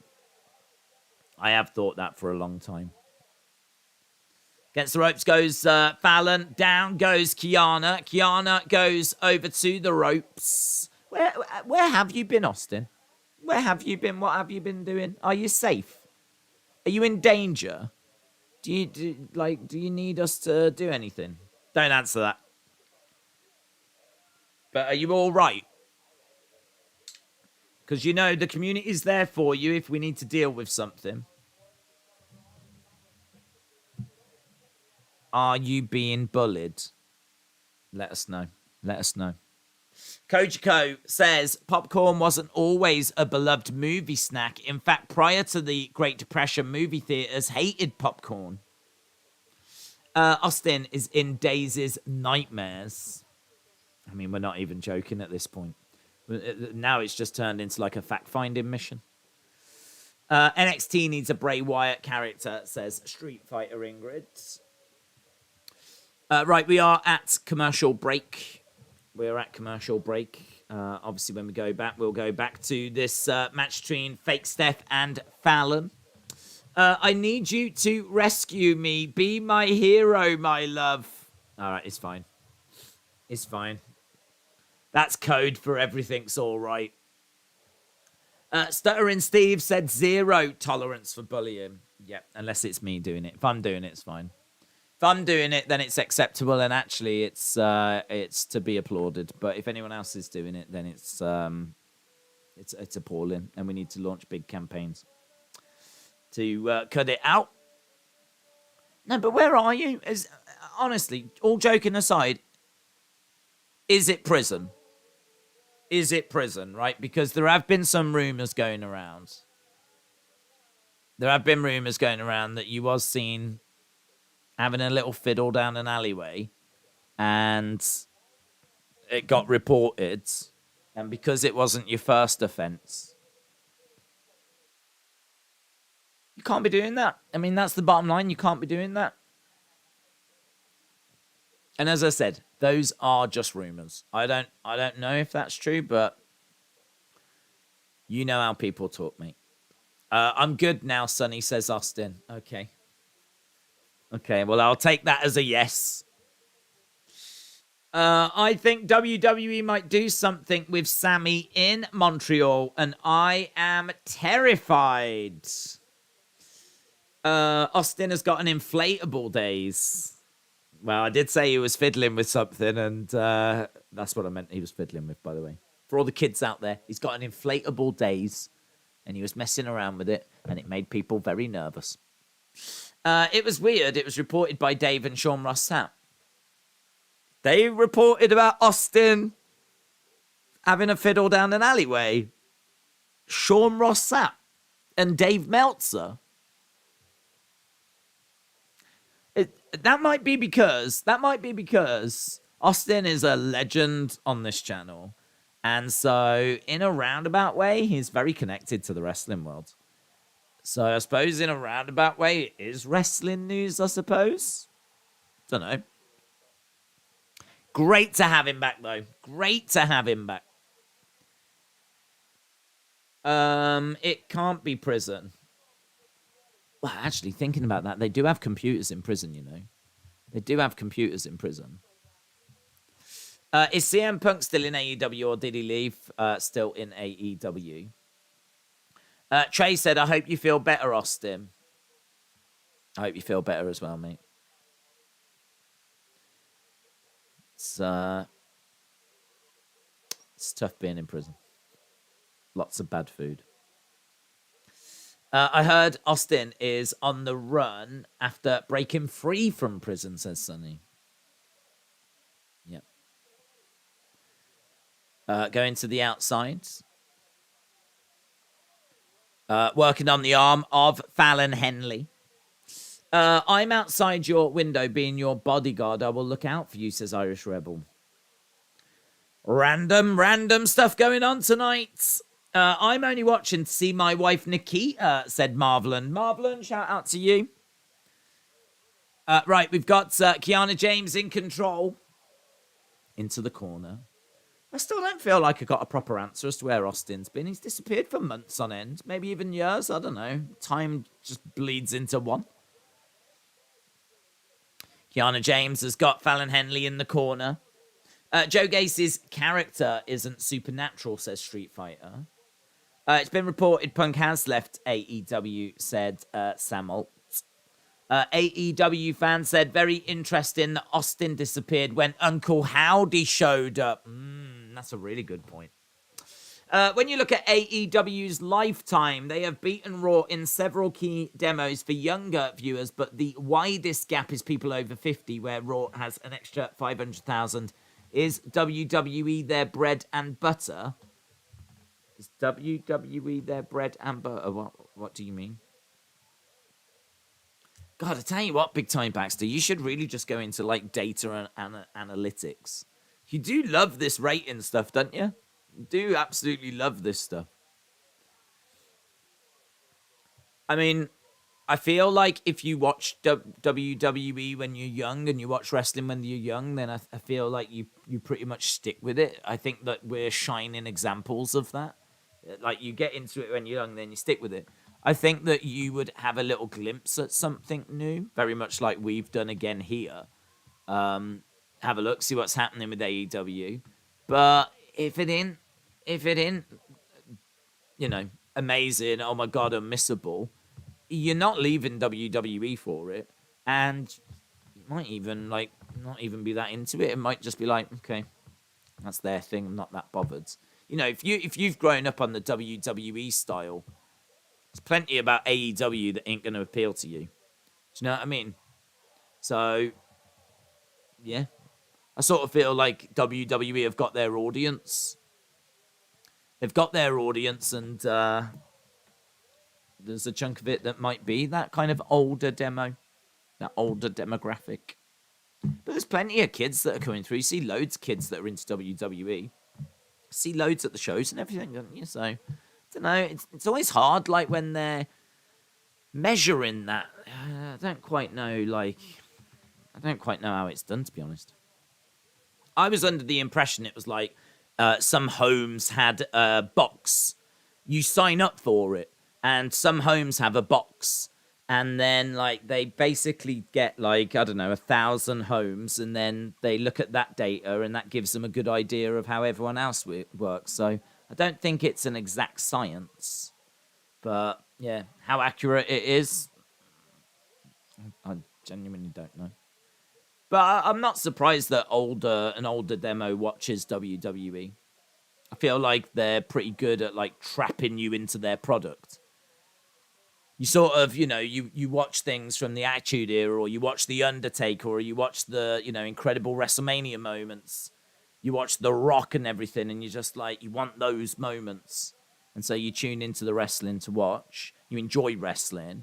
You tune into wrestling. You know all those names. Why would you abandon that and, like, go to a different company? So, yeah, I can see why that would be the case. Up on the shoulders, Fallon Henley. This match is getting quite a bit of time, isn't it, between these two? Get the confetti. Ran ready. Lana just got put through another table, said Wes. Big Time said, I prefer to follow trajectories and see how companies perform. I always look at viewership, and then Meltzer is claiming about all the other demos. These NXT girls are so hot, they are affecting me. I love that. I love that comment. These NXT girls are so hot, I'm being affected. Oh, I'm being affected. Kiana James, I don't even want to know the effects it's having on you. She used the bag as a bit of a distraction. Fallon Henley goes into the corner. Down goes Fallon Henley. Kiana James charging over, grabs the hair, plants her down. 1, 2, 3. Fake Steph wins. Kiana James beats Fallon Henley.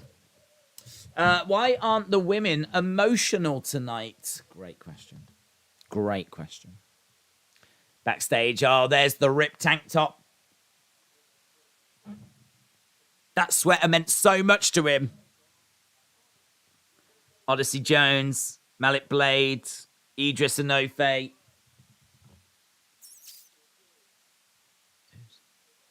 It was his dad's sweater.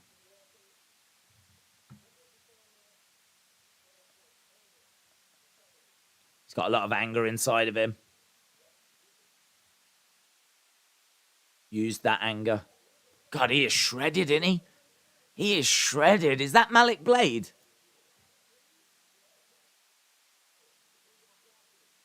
It looks like he's flipping chiseled from stone or something. Hey, Austin! Austin, look at that dude! Shredded?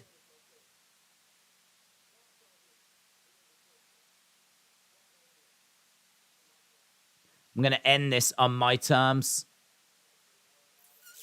Well, there we go. Coming up next, the 6-woman tag match. The 6-woman tag match.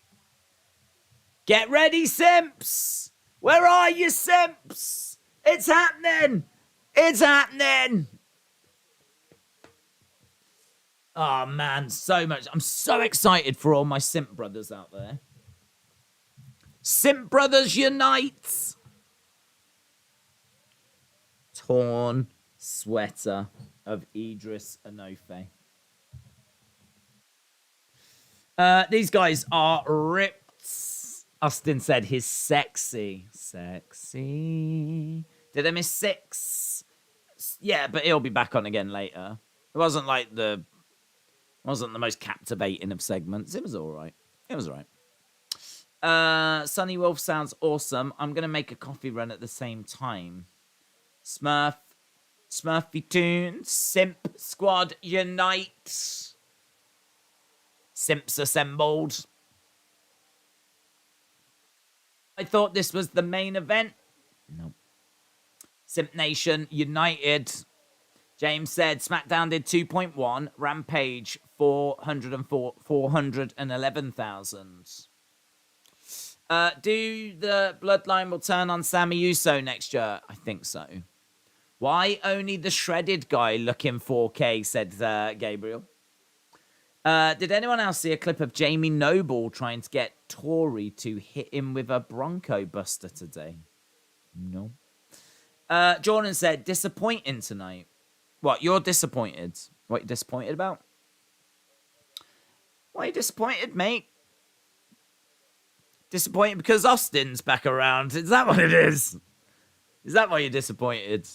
So that's sort of his home, in all fairness. It's nice that he's home. It's nice that he checked. He's like a dirty stop out. It's nice that he's like called us to let us know he's all right. I appreciate hearing from Austin every 2 years. Kay Henson said the boys are just gonna want to see me now. I want to give Gigi Dolan her first baby, said Big Time Baxter. Okay. The bad thing about this is I am 30 seconds behind, so I'm always late to jokes. That's all right. I'm pretty late on jokes as well, and I'm telling them. Well, at least I'm trying to tell them. Jordan said Wales. Wales. Oh, got you. Got you. So you're disappointed because of Wales. Got you. Yeah, I understand. It was always going to be an uphill battle, though, wasn't it? You know? So there was a chance. But I don't know if it makes it any easier. Probably not. But Wales went out and it wasn't even close, was it? I sort of feel like I think that makes it easier. If you'd have gone out and all you needed was a goal, that would be hard. That would be hard. If you'd gone out the World Cup and you just needed one goal, and it was like, oh my God, we could have gone through if we scored. But mate, you needed Iran to score, and then you needed 4 goals. Right? So you needed 5 goals to happen in order for you to go through. So it wasn't close towards the end. And I don't know. I think I would feel a bit of comfort from that, actually. I feel like that's a better way for it to end than it just being 1 goal, oh my God, and then it plays on your mind and you're like, oh God, we were so close and everything. At least this way you can be like, okay, yeah, it was our time to go. It was our time to go. Wales, not the same as Euro 2016. No, they weren't. They weren't. But you qualified. I mean, look, you qualified. You got to the World Cup. You can get the sticker album. You know, you can get the sticker album and get the stickers of the Welsh players, and you know, you've got that. And then all that kind of stuff, the official guide, and you got to watch the shows about the World Cup, and you know, hope that they'll get out the group. You got all of that good stuff. Take the positives. Come on. Take the positives. All in good fun. I will tell you a secret. Austin was responsible for the whole cream stream that one night. Cream stream. Right, we've gone back. We are not far away from the halftime scores, you know. Live Saturday, December 10th. Deadline. NXT deadline. Oh, women's one now. Right, we've gone back to the conversation. Time for the ladies.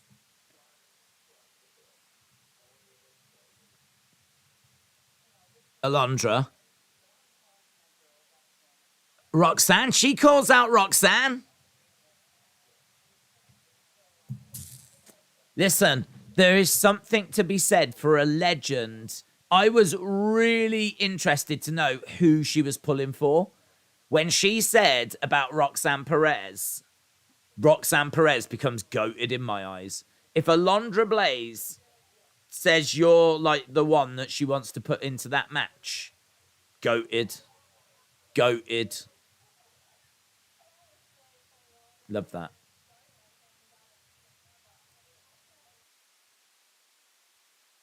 Yeah, they're talking about Roxanne.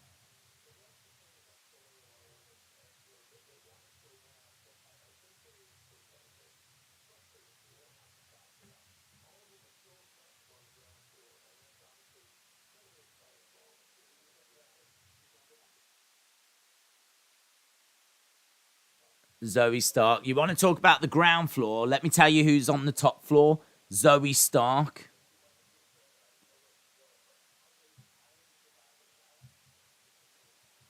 Yeah, that is true, actually. The Iron Survivor Challenge is made for Zoe Stark. That is true. That is true.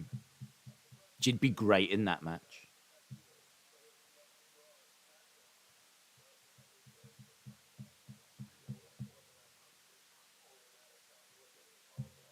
Shawn says that he thinks it's only a matter of time before she goes to Raw or SmackDown.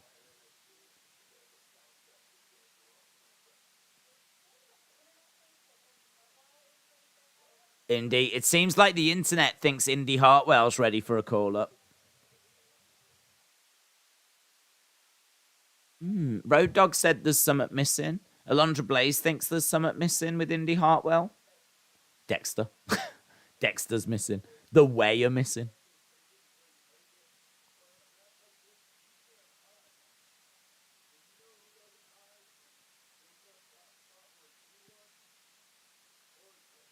Cora Jade. Cora Jade gets a mention.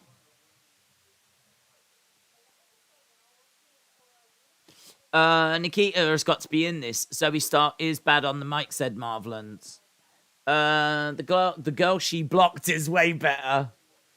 Are you Southgate out? No, not Southgate out.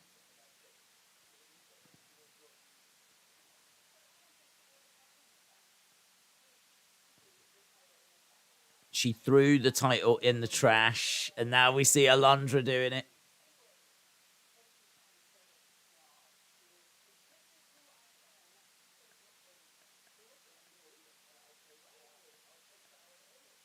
Fallon Henley gets a shout.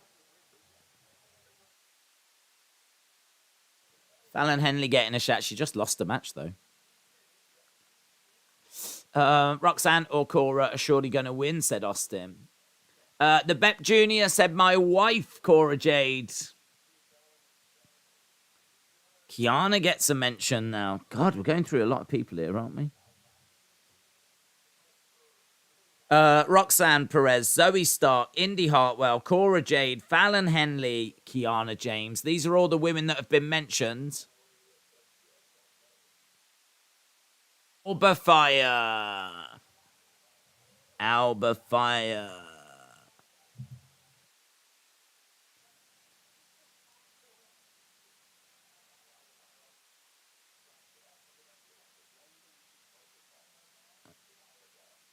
Isla Dawn gets mentioned. It's a bit early for Isla Dawn, isn't it?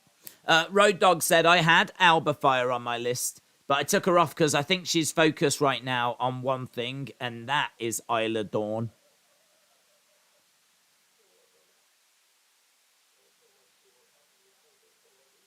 What I need from you now.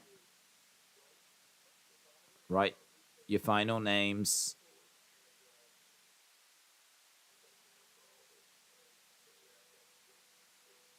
So Shawn says, clearly, I've got some big decisions to make. So they're writing down the 5 females that they want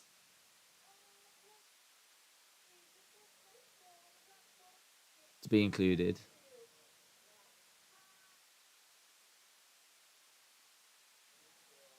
Okay.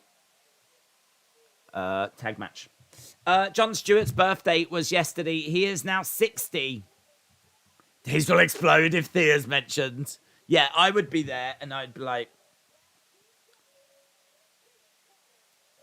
Thea Hale, like this. And they'd be like, okay, that's the 200th time that you've said that. And I'll be like, I just think she brings such energy. And she really is what this division needs. So, just putting that out there. And then they come back to me and I go, okay, hear me out.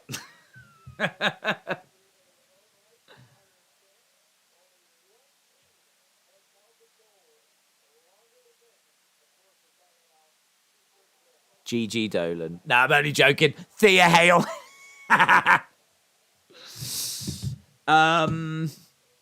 And then I would be removed from the premises. Right, we have got Kaden Katana.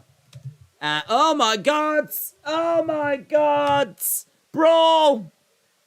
Zoe attacks Nikita! Oh, Nikita's down!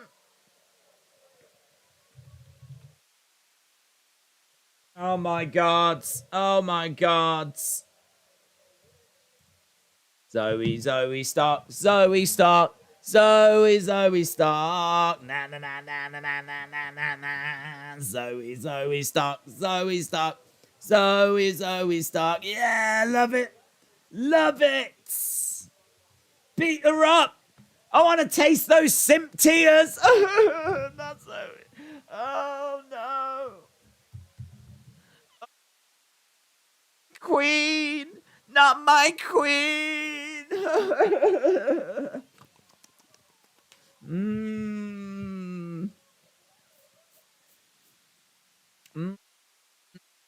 Put it in a bottle. Put it in a bottle. Let me suckle from the simp tears.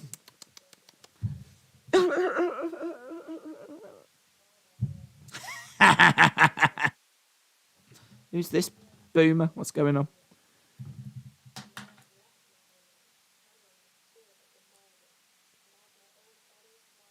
As my old feathers fall to the ground. Is this that Vera Roz woman?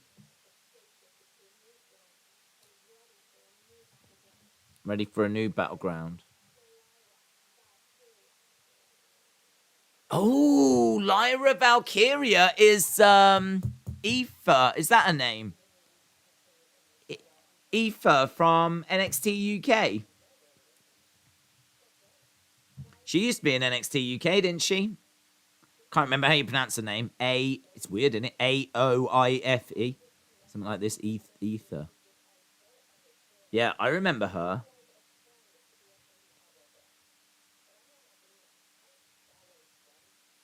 Just want to get a screenshot of that.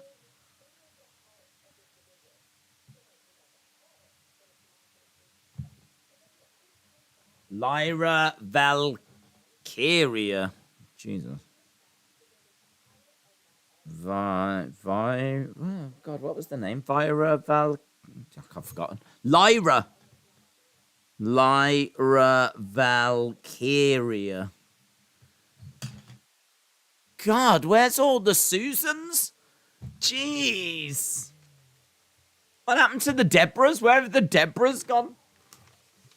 Where's the Sallys and the Susans and the Deborahs and the Samanthas? Got flipping Fallon Henley, Cora Jades, Roxanne Perez, Indy Hartwell, Kiana James, Alba Fire. Now we've got Lyra Valkyria, Ava Rain or whatever her name is. Where's all the normal women?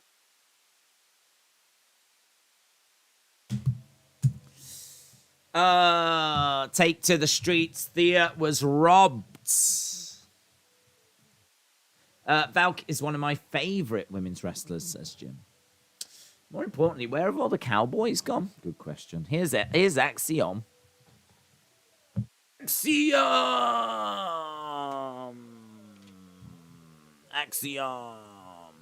Axiom versus Savia someone Banal. No. Stacey's mum has got it going on. Thoughts on Ronaldo taking all the credit for the goal during Portugal-Uruguay, but he clearly missed his head. He's a douche. Yeah, I don't think that it hit his head at the time. And they even did, in cricket, when the ball goes past the bat, it's really important if they hit the ball or not, of course. If they hit the ball and someone catches it, they're out. So sometimes it's just really faint, and there's a little sound thing. They might even do it in baseball or something, I don't know. But there's like a little sound thing. And obviously, if he does make contact, then the sound would pick it up. They applied that to this situation, and there's no increase in sound. When the ball goes past his head, it's exactly the same. It doesn't increase in sound. When it hits the ground, obviously a lot of noise. So, that certainly suggests that he doesn't make any contact. Didn't look like he made any contact. There was no change in the direction of the ball, no change in the revolution of the ball. If he did make contact, it brushed against a single hair. Like, I don't know if he thought he might have got something on it. But no. The douche. Axiom versus Banal. Axiom sounds like a Pokemon, said Sunny. Who's your favorite women's wrestler on the main roster? I love Asuka. I can't escape Asuka. She's the one. I mean, her striking is incredible. And I'm just like, I love her robes, love her looks, love the color, love her energy. I'm someone that really gravitates towards energy, clearly. I mean, I love Thea Hale because of her energy. I loved Ultimate Warrior when I was growing up because of his energy. And I love Asuka as well. Even Undertaker. Undertaker had a different kind of energy, of course. But he was someone that obviously you would gravitate towards. Same with Bray. Bray's got, a presence. And, love Asuka. So I'll go with Asuka. Can't wait to see Aoife Valkyrie on NXT. Is that how you say her name? Aoife. Jim said, I always knew I liked Daze. Just a likable bloke, to be honest. Ultimate Warrior was on cocaine. Aren't we all? No, don't do drugs. Don't do drugs. Mine is Becky, Asuka, Dakota Kai, and 10. I love 10. 10 is also my favorite female wrestler. I loved him. Massive when he was in the Dark Order. I can't say I've seen him in the women's division, but I love 10. 10 is the best. All of these new women's additions are women call-ups coming. I gravitate towards Trish's Moons, says Aubrey Edwards, dancing on wrestling's grave. Daisy's favourite jobber is Dana Brooke. I do like Dana Brooke, yeah. I've got a soft spot for her. There's something about putting in the work, man. And she was in NXT. She got called up. She never did loads in NXT. When she first came in, there was hype around her. But she didn't really do much. And then they called her up. And then she's just been a jobber. And you look at her and you go, I feel so sorry for her. She never gets on TV now. And, she never got on TV before. But then they gave her the 24/7 thing. She did all right. She was all right in that 24/7 role. Is she the best wrestler? No. Does she need to be?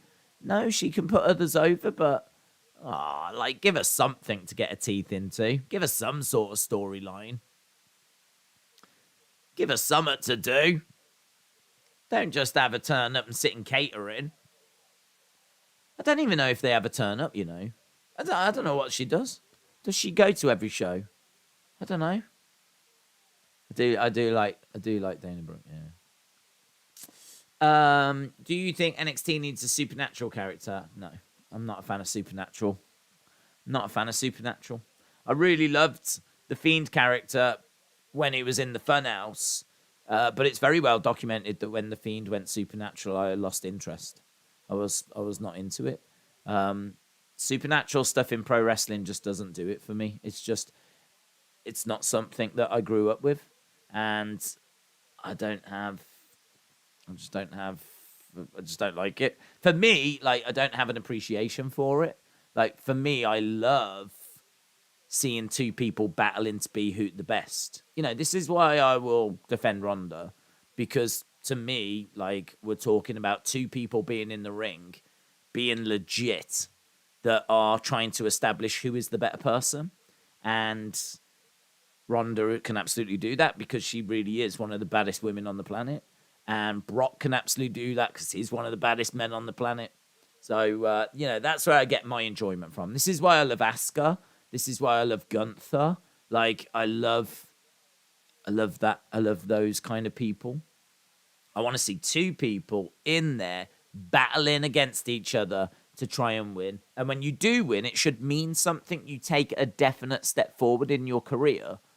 Like, that's what you look for in wrestling. That's what I look for in wrestling. So, no, I don't think it needs a supernatural character. I think it could do with a character that has some Easter eggs and cryptic clues and something that's got a bit of intrigue to it. It could definitely do with something that's Bray Wyatt. You know, look at the success of the White Rabbit campaign and all of that. Like, we could... like, they sort of tried to do that with scripts, and they sort of tried to do that with the Little Red Riding Hood type woman that turned out to be The Rock's daughter. And, you know, there was limited success there. But I think if they got it right, like, you could have something really interesting. So, yeah, I don't disagree that they could do with something Bray-related. Daze is lying. He loved it when Matt Hardy teleported. Even AEW didn't love it when Matt Hardy teleported because they don't do it anymore. Do you know what I mean? This is my point. If it was such a rip-roaring success, why did it stop? You know, if it was such a success story, why is it no more? Point proven. Papa Shango. Yeah, Papa Shango is a weird one because Papa Shango was around just before I was into wrestling. So my exposure to Papa Shango was through videos where I would only see like edited clips of Papa Shango. Papa Shango was also like voodoo magic, and there was always that sort of like you don't know what's going on. For example, Ultimate Warrior throwing up, you know. What was that? You know, was that an illness? What was that? How, like, you know, I know that Papa Shango was like claiming to control it, and maybe he did, but I still feel like it operated within a grey area, you know? When you see someone like Papa Shango, like a voodoo witch doctor type character, it's up to you as to whether you believe as to whether he's actually controlling that or not, you know? I still feel like there's a grey area to Papa Shango. You know, could he have done stuff? Could he have done stuff to Ultimate Warrior's food? Could he have poisoned him?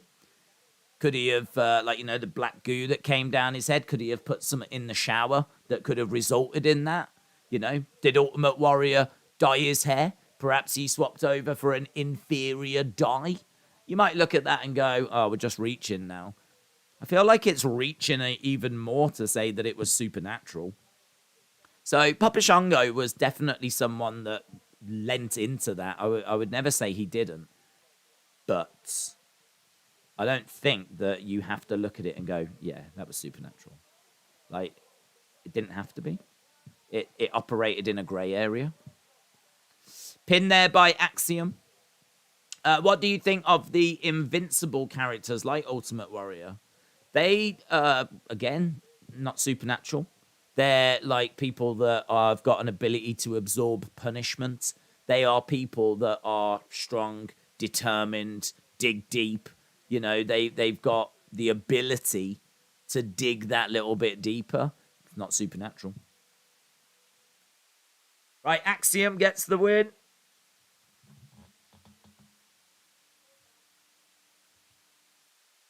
Right, we're seeing Nikita Lyons backstage.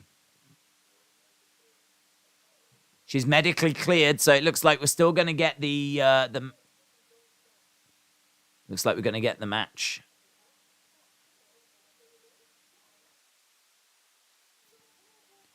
Nothing is going to stop us. Right, there we go.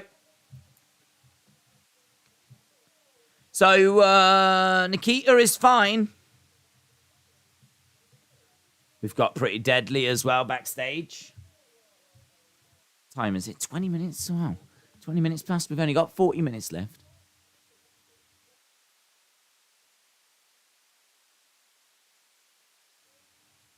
The whole world has been glued to the screens watching the World Cup.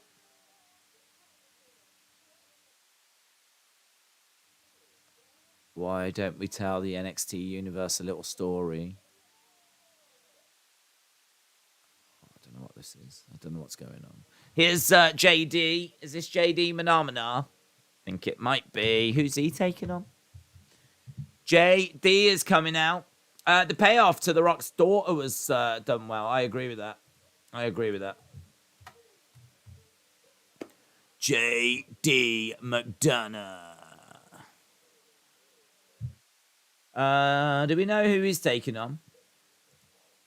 They have nicer hair than Mackenzie. Right, JD in coming down to the ring. He's going to be taking on Julius Creed. I must have missed something. I remember him talking to them and giving them advice, but I don't know how we got from that to this. Boom. Gunther should retain his title by doing something supernatural. Oh, you'd love that, wouldn't you? You'd love that. They have nice hair. The Mackenzie. Thakita is wrestling or no? Yep. She is. She's cleared. All those prayers of the simps were answered. There was prayer circles. They've been answered and she is cleared. JD Don't Google me, said Jadam. Creed brothers are awesome. Gunther needs laser beams that shoot out of his eyes. I mean, what I will say about supernatural wrestling, right? Just to try and put a bow on this conversation, because everyone knows how I feel about it, and we do not need to go down these roads again, and right? But if you're gonna do it, do it. If you're gonna do it, right? If you're gonna do it, everyone is supernatural, right? I actually wouldn't mind watching a wrestling promotion where everyone was supernatural, right? As long as everyone's powers are well known beforehand. I don't want anyone getting extra powers that we never knew about, right? I don't want anything like that. Like, I don't want, like, because that's just an easy way out of booking. Do you know what I mean? Oh, we're in a problem here. Well, how about if we give them this power as well? Like, that's just lazy. That's just lazy. So if you've got the man that can fly against the man that can shoot laser beams out of his eyes, right? And that's all they do.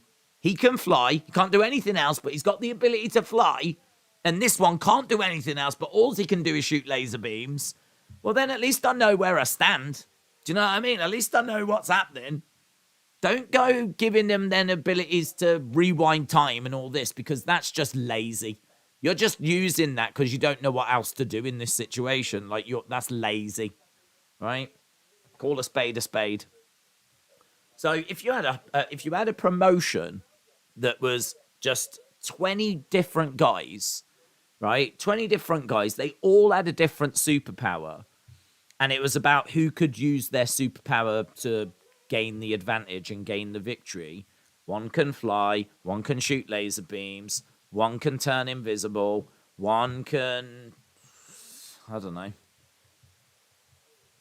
run quick. You know all the powers, right? I'd be all right with that. I'd be all right with that. Because everyone can do something. We know where we stand. I'd watch it. I wouldn't have a problem with it. Because everyone's got in on it.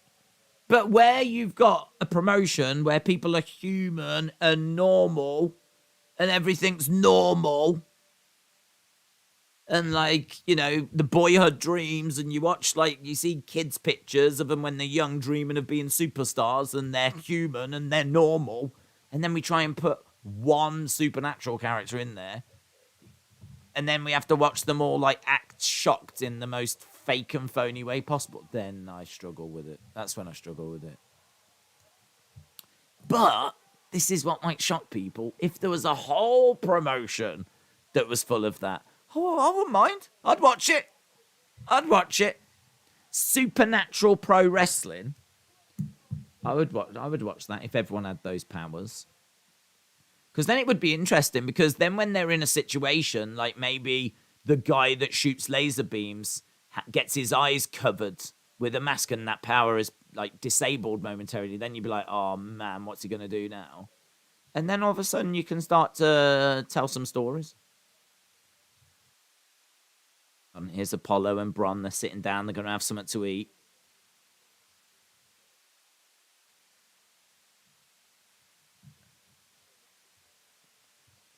I didn't want this match, said Bron.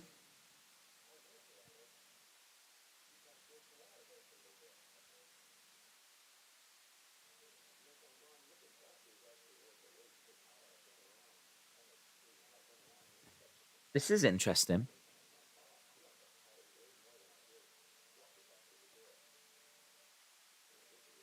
I want that title made much more than I did.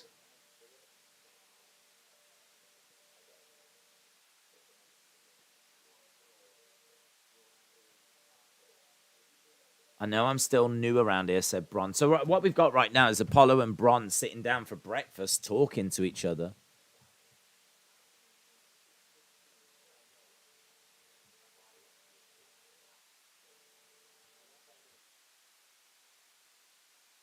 Apollo said he's going to the gym later and later every day to be ready. I know it'll take one hell of a man to take that title from you. I don't mind this. This is actually really interesting. And the more they're talking, the more we're getting stuff like this. Like, I want to see this match.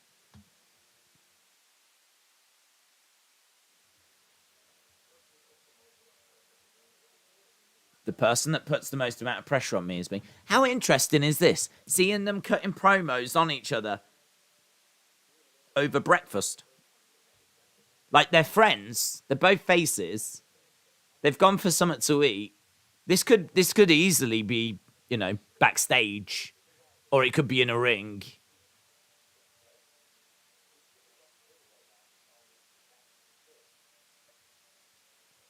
You're sitting across the table from a guy that's got the same skills as you, says Bron.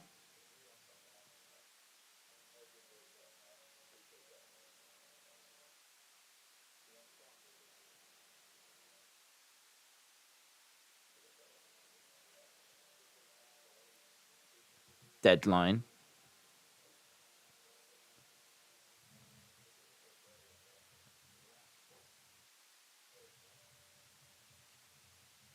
I don't mind that at all. I thought that was actually quite gripping. So Apollo against Bron. Deadline. What time is it? Half an hour to go. Right, here's Julius Creed. So JD versus Julius Creed. Daze made a perfect description of control your narrative. Is that what it is? Do they all have superpowers and control your narrative, do they? That was boring, said Dark Angel. Now I want scrambled eggs. Jilly said, Apollo will be the next champ because of Wakanda. Let him in said, I love that. I thought it was good. It's always good to see promos in different locations because I'm so used to them just doing, like we saw with Austin Theory and Seth in the ring. Do you know what I mean? They both come in and just like cut promos against each other, or maybe they'll do it like sit down not face to face, but where they sit down backstage, like we almost got with Bobby and Brock a few weeks ago, just before Crown Jewel, and there was like split screen. They do that. Like, there's a few different ways they can do those types of promos. Entranceway and ring, of course, that's another way that they can do them. But sat across each other, like, having a coffee, bit of food on the table, kind of, respectful as well. But just respectful, but definitely making their points of kind of like, you really think you can beat me? How are you going to do that? But it's still respectful. Yeah, I liked it. I liked it.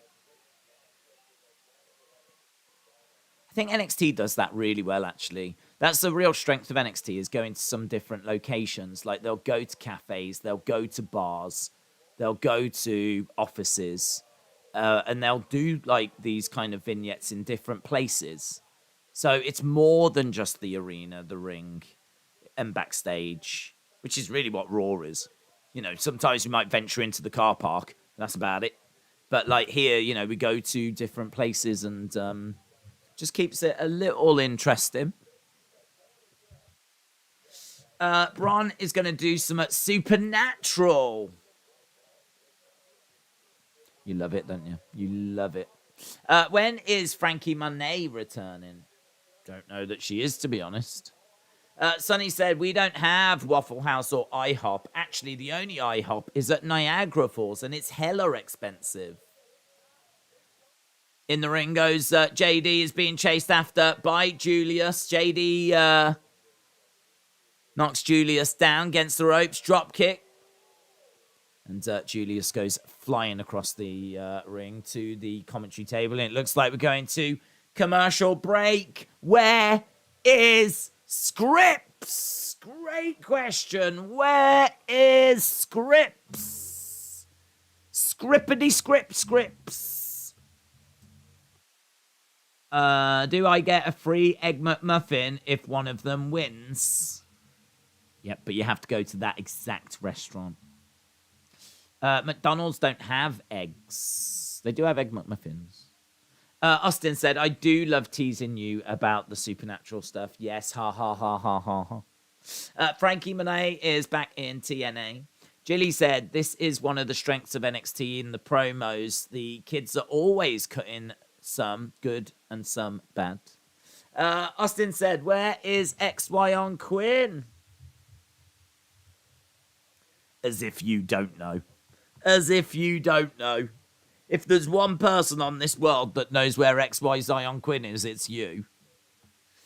Fighting Dennis would have worked, said Zoom Station. I'm definitely down for seeing that, in all fairness. I am definitely down for seeing a scrapping of Dennis. And if you tell me you're not, you're lying. You are lying. NXT Dennis. Every fight in Dennis. Every fight is in Dennis. A different Denny's. Oh my god, that would be so good. We should do that. NXT, every different NXT Premium Live event is in a different restaurant chain. So you could have NXT Denny's, NXT McDonald's, NXT Waffle House. Oh my god, that would be fun.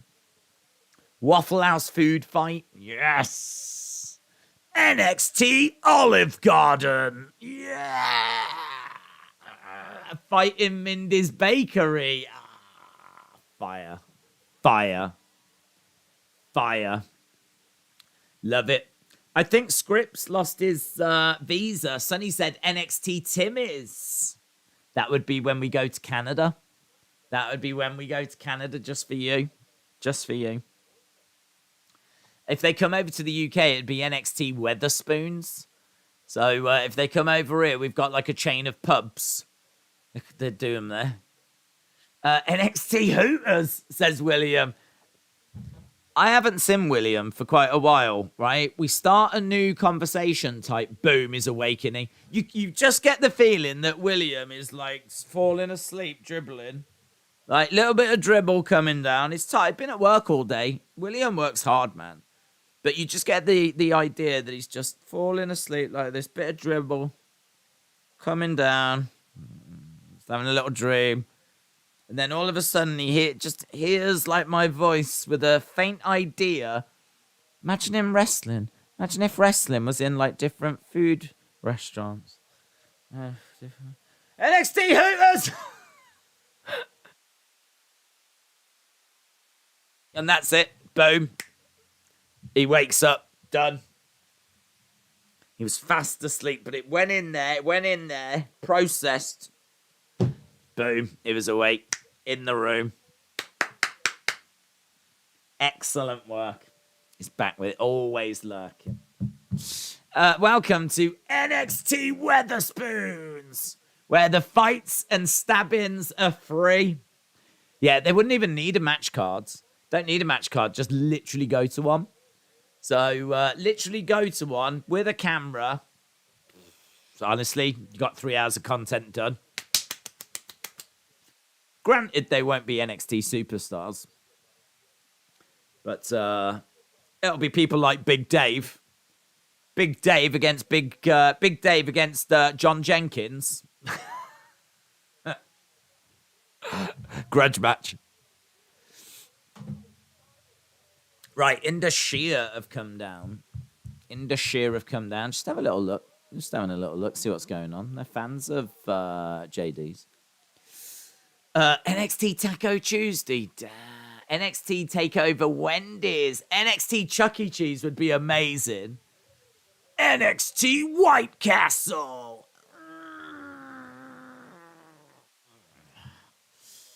Nice. Monday Night Hooters. Friday Night Hooters. Royal Rumble Hooters. Lovely work there by Julius. Power of Julius. Picks up JD, plants him down. Lovely work. JD is done, is out the ring. Julius goes to the outside, big clothesline.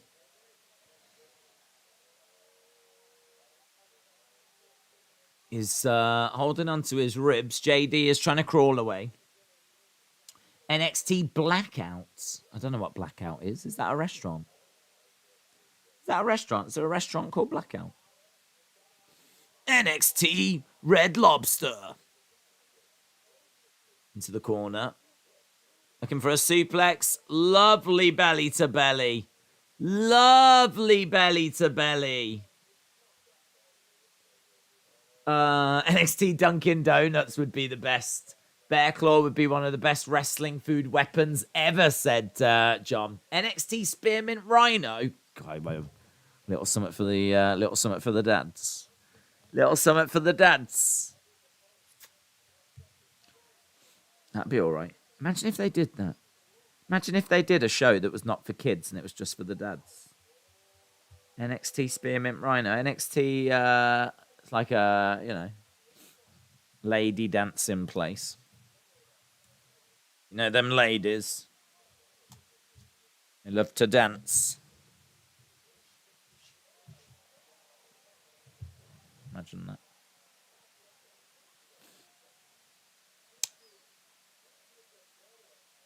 We'd do the watch along for it. Be hot. NXT Harry Ramsden's. Jim said I'd love that. Yeah. Yeah, I'm on board with it as well, actually. Imagine Mandy Rose. Jeez. Imagine half of that roster. They don't need much of an excuse to get their clothes off. NXT Bra and Panties, says Leo. Yeah, let's bring the glory days back. Let's bring back the glory days of professional wrestling. Gotta get that. Money, money, money, money. JD on the outsides.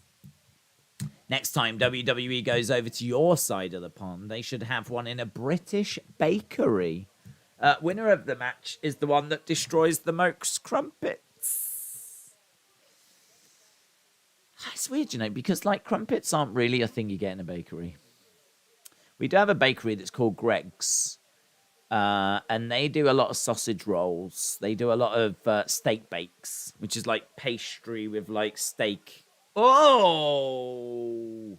Oh! Sanga! Sanga just moved Julius Creed out the way.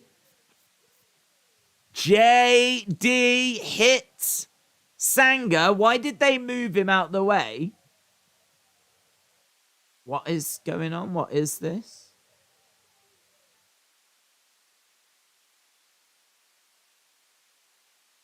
What did he say? We want you 100%. So he moved him out the way. Sanga took the chair shot from JD. Oh, man, look at his face when he turned around. I tell you what, Sanga looks like a professional wrestler.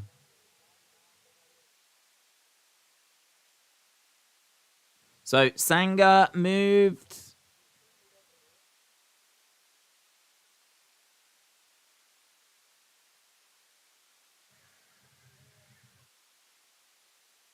We want you nothing but 100%.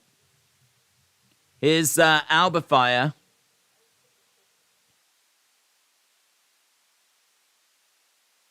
You altered the course of history. So Alba Fire getting thrown through a table.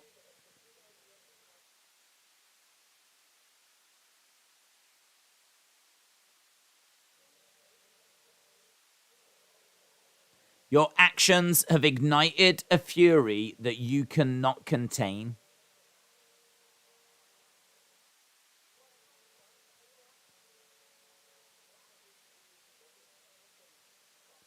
You want to have fun, Isla. What I do to you will be anything but fun. So a warning. Here's Dijak. Here's Dijak. Stacks. Here's Stacks and Tony. NXT Alcatraz. NXT Woolworths. Oh, in the pick and mix. God damn. I didn't come to NXT to do you any favors, says Dijak.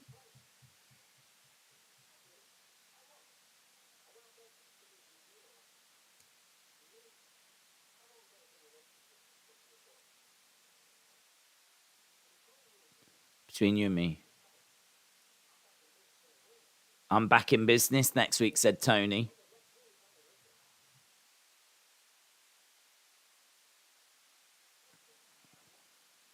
So Tony back next week.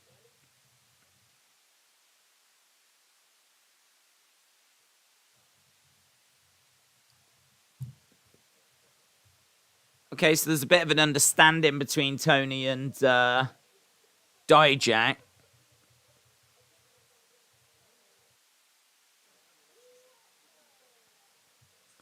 So Tony back next week, and he says he has a good relationship with the authorities.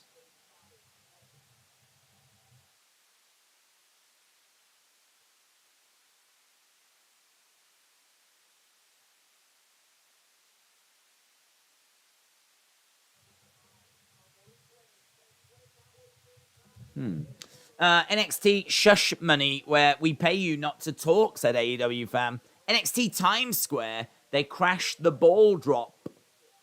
Ball drop. Right, we have got Idris Enofe taking on Von Wagner. Have we still got the women's tag? We still got the women's tag match. It's sad that Kmart is gone. NXT Blue Light Special could have been the best event ever. NXT Smoke Break. I don't know what that is, by the way. We didn't have Kmart. NXT Poundlands. NXT Primark. NXT Dynamite. NXT food fight. Right, we've got Von on the outside. Outslides Idris and Ofe. Shaquem says, "Lol." LOL. Shaquem says, LOL. face first is Von Wagner. NXT Pound Town. Pound Town. We definitely don't have anywhere called Pound Town. Although we definitely also should. We definitely should have Pound Town. Why don't we have that? Welcome to Pound Town. Get on down to Pound Town. We've got all the latest bargains. Ionia. LOL. Shaquem. LOL. Are the Iron Survivor challengers already announced? Not yet. Of course, they're trolling. NXT Toys R Us. That would be pretty sweet. That'd be sweet. William. LOL. Joe. LOL. Matthew says NXT Wrestling Daze. Do it here. Nice slam. Pound Town down. Pound Town down. Pound Town down. Love it. Love it.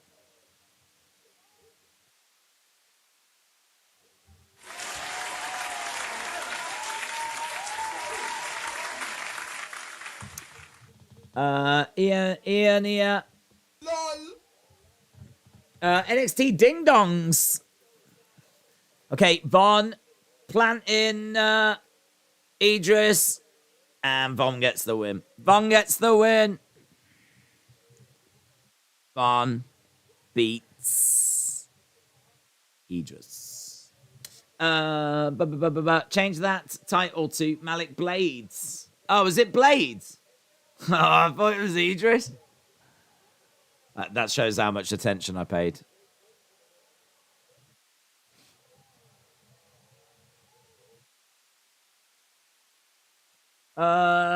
Daze Hail Takeover.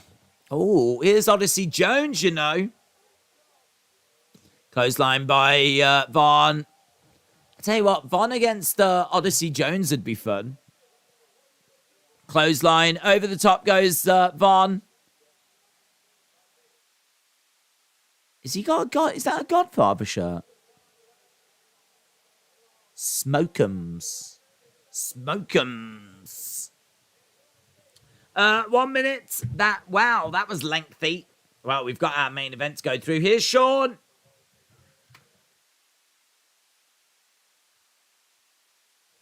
Okay, here we go. Carmelo. JD. Grayson. Joe.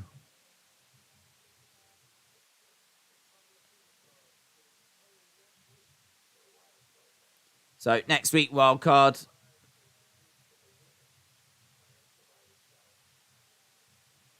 Zoe.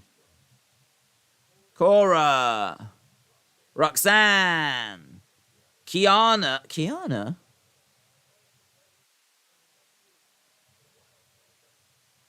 Doing Kiana? Does Kiana deserve to be in this match? I don't know. Right, well, there we go. There we go. Announcements made. So it's going to be Carmelo, JD, Grayson, and Joe Gacy. And Zoe, Cora, Roxanne, and Kiana. And the final spots will be decided next week. Here is Toxic Attraction.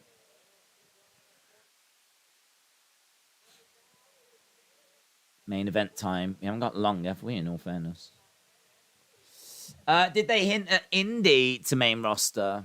Well, it was mentioned. I don't know if it's a hint or if it's just, you know, there's people that think she should go. I don't know if it's anything more than just that.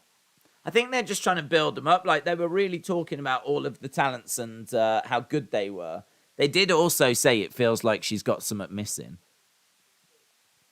NXT versus UFC versus KFC versus WWE versus NJP versus DDT, said Siler. The overrun. It's only about 5 minutes, though, isn't it? We're not looking at, like, loads of time for an overrun. NXT Simps. Oh, I love that. NXT Dawson's Creek. I don't want to wait for our lives to be over. And they're over, everything is over. I don't want to... Shush. Shush, please. NXT Media Scrum, where you can bite all you want. Nice. Thought for sure he was firing people. NXT The Chase, says Matthew. Right, we are at commercial break. Don't let anyone tell you that we're not, because we are. NXT Pound Cakes. Messi will shut all the haters when he wins the World Cup, says Tarek. NXT Married with Children. Daze is... LOL. There's a high school in Minnesota that gives service dogs yearbook photos. That's what they deserve.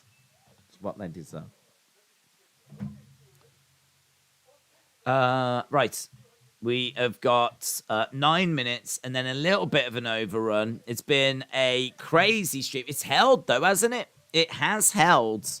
I mean, the quality has been absolutely abysmal, but it has held. Siler said, I want Punk to do a scrum with Vince sitting next. NXT Beyblades. NXT Beyblades.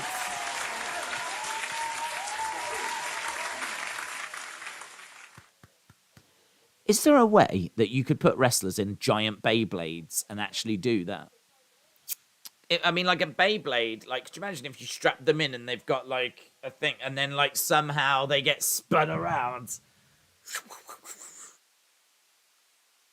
Why have Beyblades not come up with this? It's probably super dangerous. Do you know what I mean? That sounds like the kind of thing astronauts would have to do training for. Being spun around. Yeah, imagine that. Human Beyblades. Do it. I feel like we're only about one step away from it anyway. NXT flip-floppers. Braun has to fight them all. NXT flip-floppers. NXT EastEnders. What is a Beyblade? Ask Austin Theory. Drop him a message. He'll tell you. Austin Theory sells them. We do need big Beyblades. Jim's NXT in Daze's house. In Daze's house. That'd be nice. Mama Daze could like make them all like tea and everything. That would be nice. And they could pop on stream and say, and I tell you what, the watch long would be insane. Guys, you won't guess what they're doing now. Ah! Thea, come here. Come here. Yeah. Bring the shouty thing as well. Yeah, bring that over. Oh, that is sick. Simps. Nikita's there. Nikita. Come over. Yeah. Shake that ass. Watch yourself. Shake that ass. Yeah. Man, that would be so good. NXT in Daisy's house. That would be good. I mean, it'd be great for me because, like, the action would be right there. So, do you know what I mean? Perfect. I mean, watching it on TV is not a problem, in all fairness. It's hardly the biggest problem. Having it in your house, do you know what I mean? Oh. I don't know why NXT aren't doing it. They're being Dazist.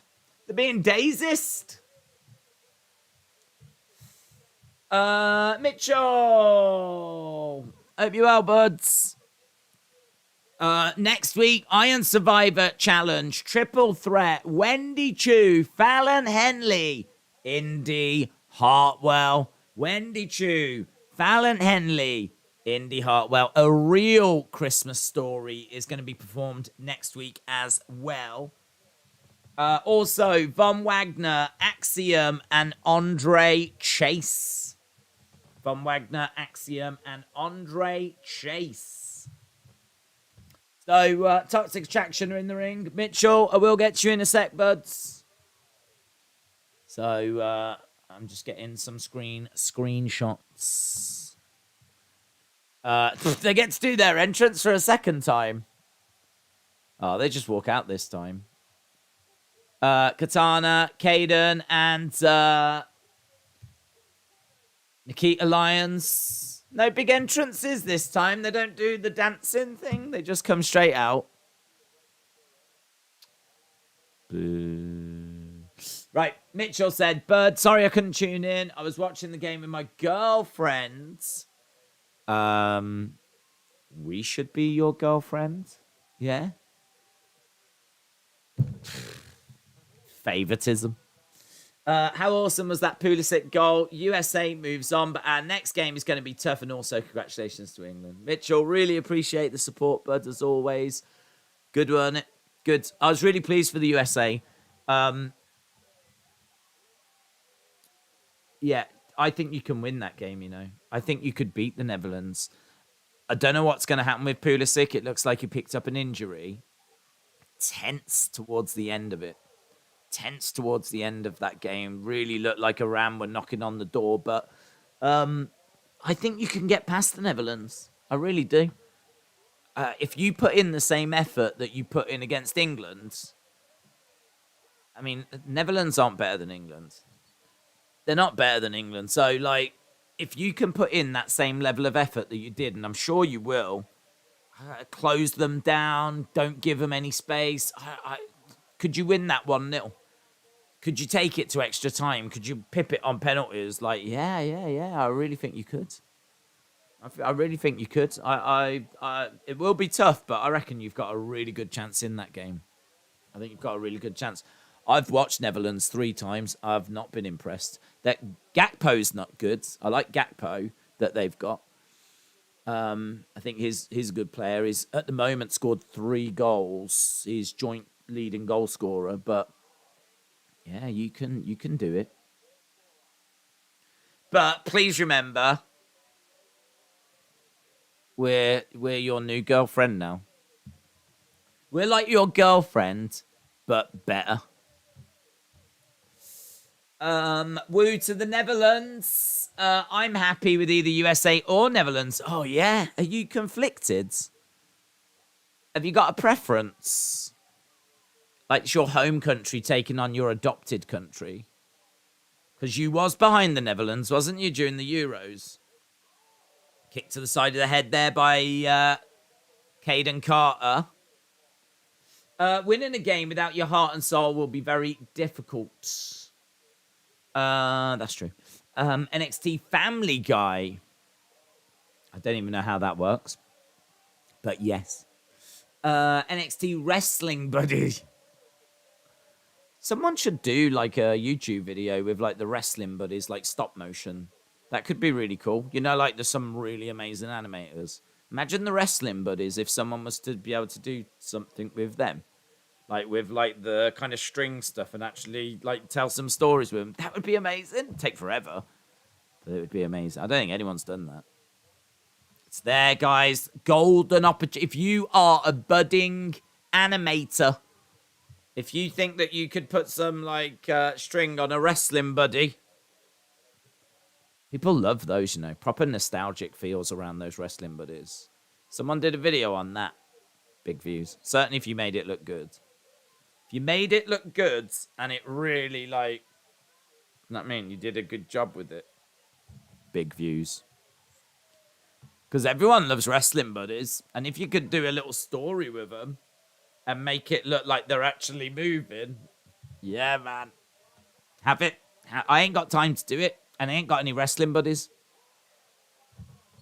I want you to have it. You have it. I want you to have it. NXT GTA. William said, I would like to thank everyone that hated on Canada yesterday. I think it was the hate that willed our USA team to win today. Oh, it's going to come back and haunt you, you know, William. It's going to come back and haunt you. That's moody, man. That's moody. I've got a question. Is Daze wearing his England shirts again? Well, England shirt. Yeah, it's the same one. During the football streams, NXT search for Austin in Daze's house.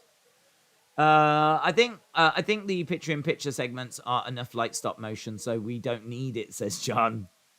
That's true. Strikes in the corner by Katana. She gets pushed away by GG. How long are we? We're into the overrun now, guys. We're into the overrun. Backbreaker. Down she goes. Going for the cover. Two. Nikita's in. Kick coming in there. Boom. Step up Enziguri. Nice. Super kick by Caden. Iana, shout out to you. Rankin Bass present Wrestling Buddies. There's apparently a weird solar flare in space. Lots of things lost connection. Yeah, including my flipping computer. 1, 2, shoulder up. NXT targets. What did Mama Daze think of Wales, England? Did she watch? She was busy. She was actually a bit busy. She had it on, but she was doing, like, she's been wrapping tons of presents, writing loads of cards. So it was one of those that, you know, she would keep up with the score. She saw a couple of the goals. I don't think she saw them all. I mean, look, if England win, she thinks they've done amazing. If they lose, she thinks they were really poor. That was it. I mean, that's her knowledge of football.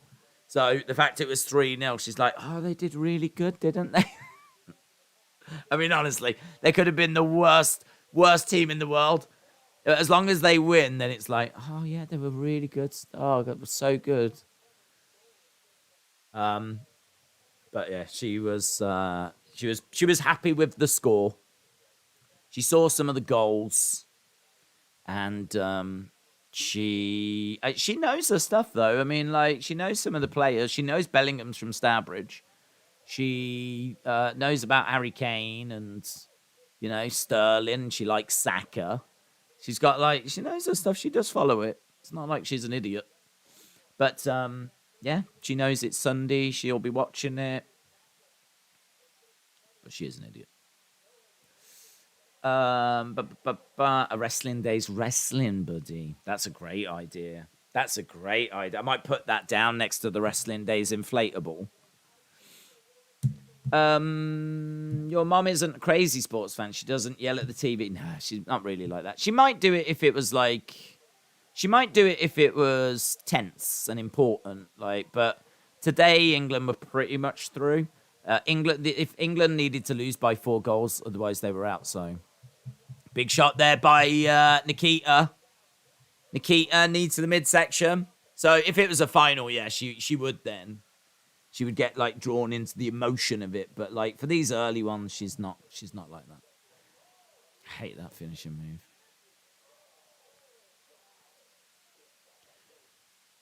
Gigi Dolan goes to the outside. Grabs the leg of Caden. Shots coming in. Those shots look rubbish. Come on. Come on, Gigi. Crossbody. Gigi goes down. Oh, my God. Big knee there by Mandy. Mandy hit that with some real intensity. That was nice. Kick to the back there by JC. Keita Lyons with a German. Keita Lyons with a German. Grabs JC. Mandy on the outsides.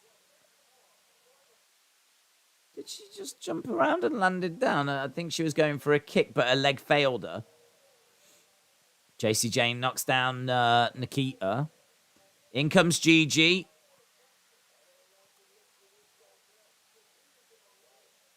Oh, God, this is botchy, isn't it? That finish was botched. Toxic Attraction win.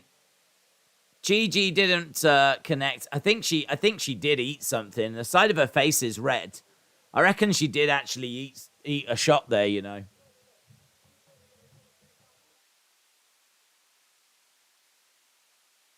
Yeah, not the... From what I saw, not the best, but... I don't even know what that was. Nikita, like, goes to spin, and she just spins. And then falls down.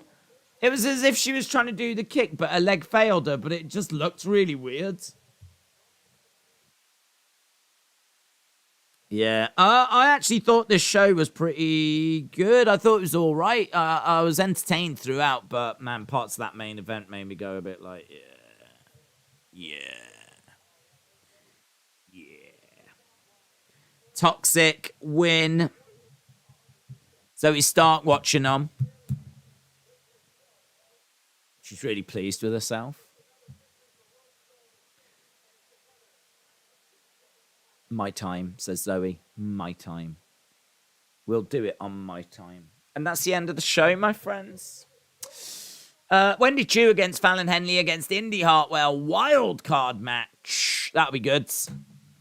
Why does it feel like it's back to 2.0? Botch 2.0.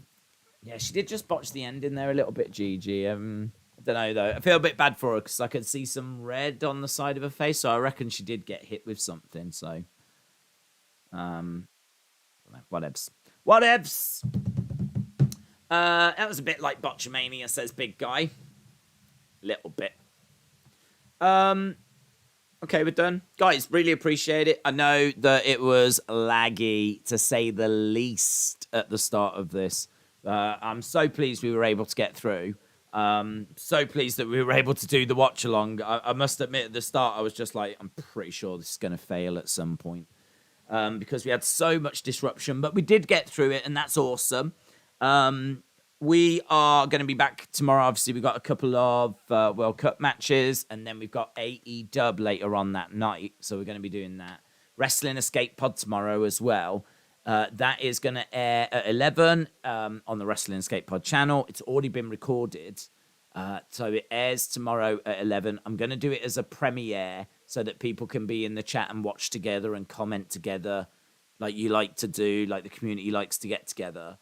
I can see it being that way for the foreseeable, to be honest, because we recorded it today and it was so much better because we didn't have the lag, believe it or not, and we could just actually get into some conversations and it just flowed and it felt much better. So I really liked it, and we also tried something at the end, which is a bit different, and I really like that as well, so... I'm sort of excited for what we're doing with that. So that's tomorrow. It'll air at 11, and we'll start doing that each week. I'll tell you now, we do ask for something in the episode. We were talking about things. What's your favorite place where you live?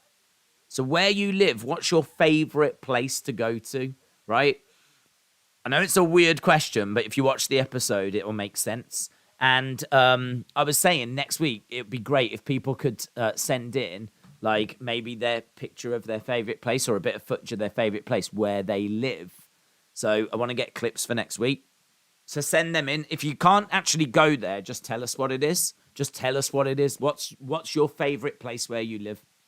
So in the city you live, or the state you live, or the town you live, or the village you live, what's the favorite? What's your favorite part of it? What's your favorite place? If you can go there and show us, that's obviously going to make it more interesting. If you can't, just tell us about it. Just be like, I haven't been able to go, but my favorite place is the local restaurant. And the reason why is because blah, blah, blah, blah, blah. And I think that'll just be really interesting. It'll teach us more about people in the community. We could see some really interesting stuff. So I really like that. And it'll make more sense why we're talking about it tomorrow. But yeah, that's tomorrow anyway. And we're doing AEW and, of course, World Cup. And then we're back on Friday with SmackDown. So, awesome. Right, before we go, Mitchell said, Pulisic said he will be ready for Saturday. Well, he better be ready for Saturday because we have got 2 World Cup matches and we've got Tyson Fury and we've got UFC. So we all need to be ready for Saturday. So, awesome. Appreciate the support, guys. Thanks a lot for joining us and watching. And I will see you again next time. Bye for now.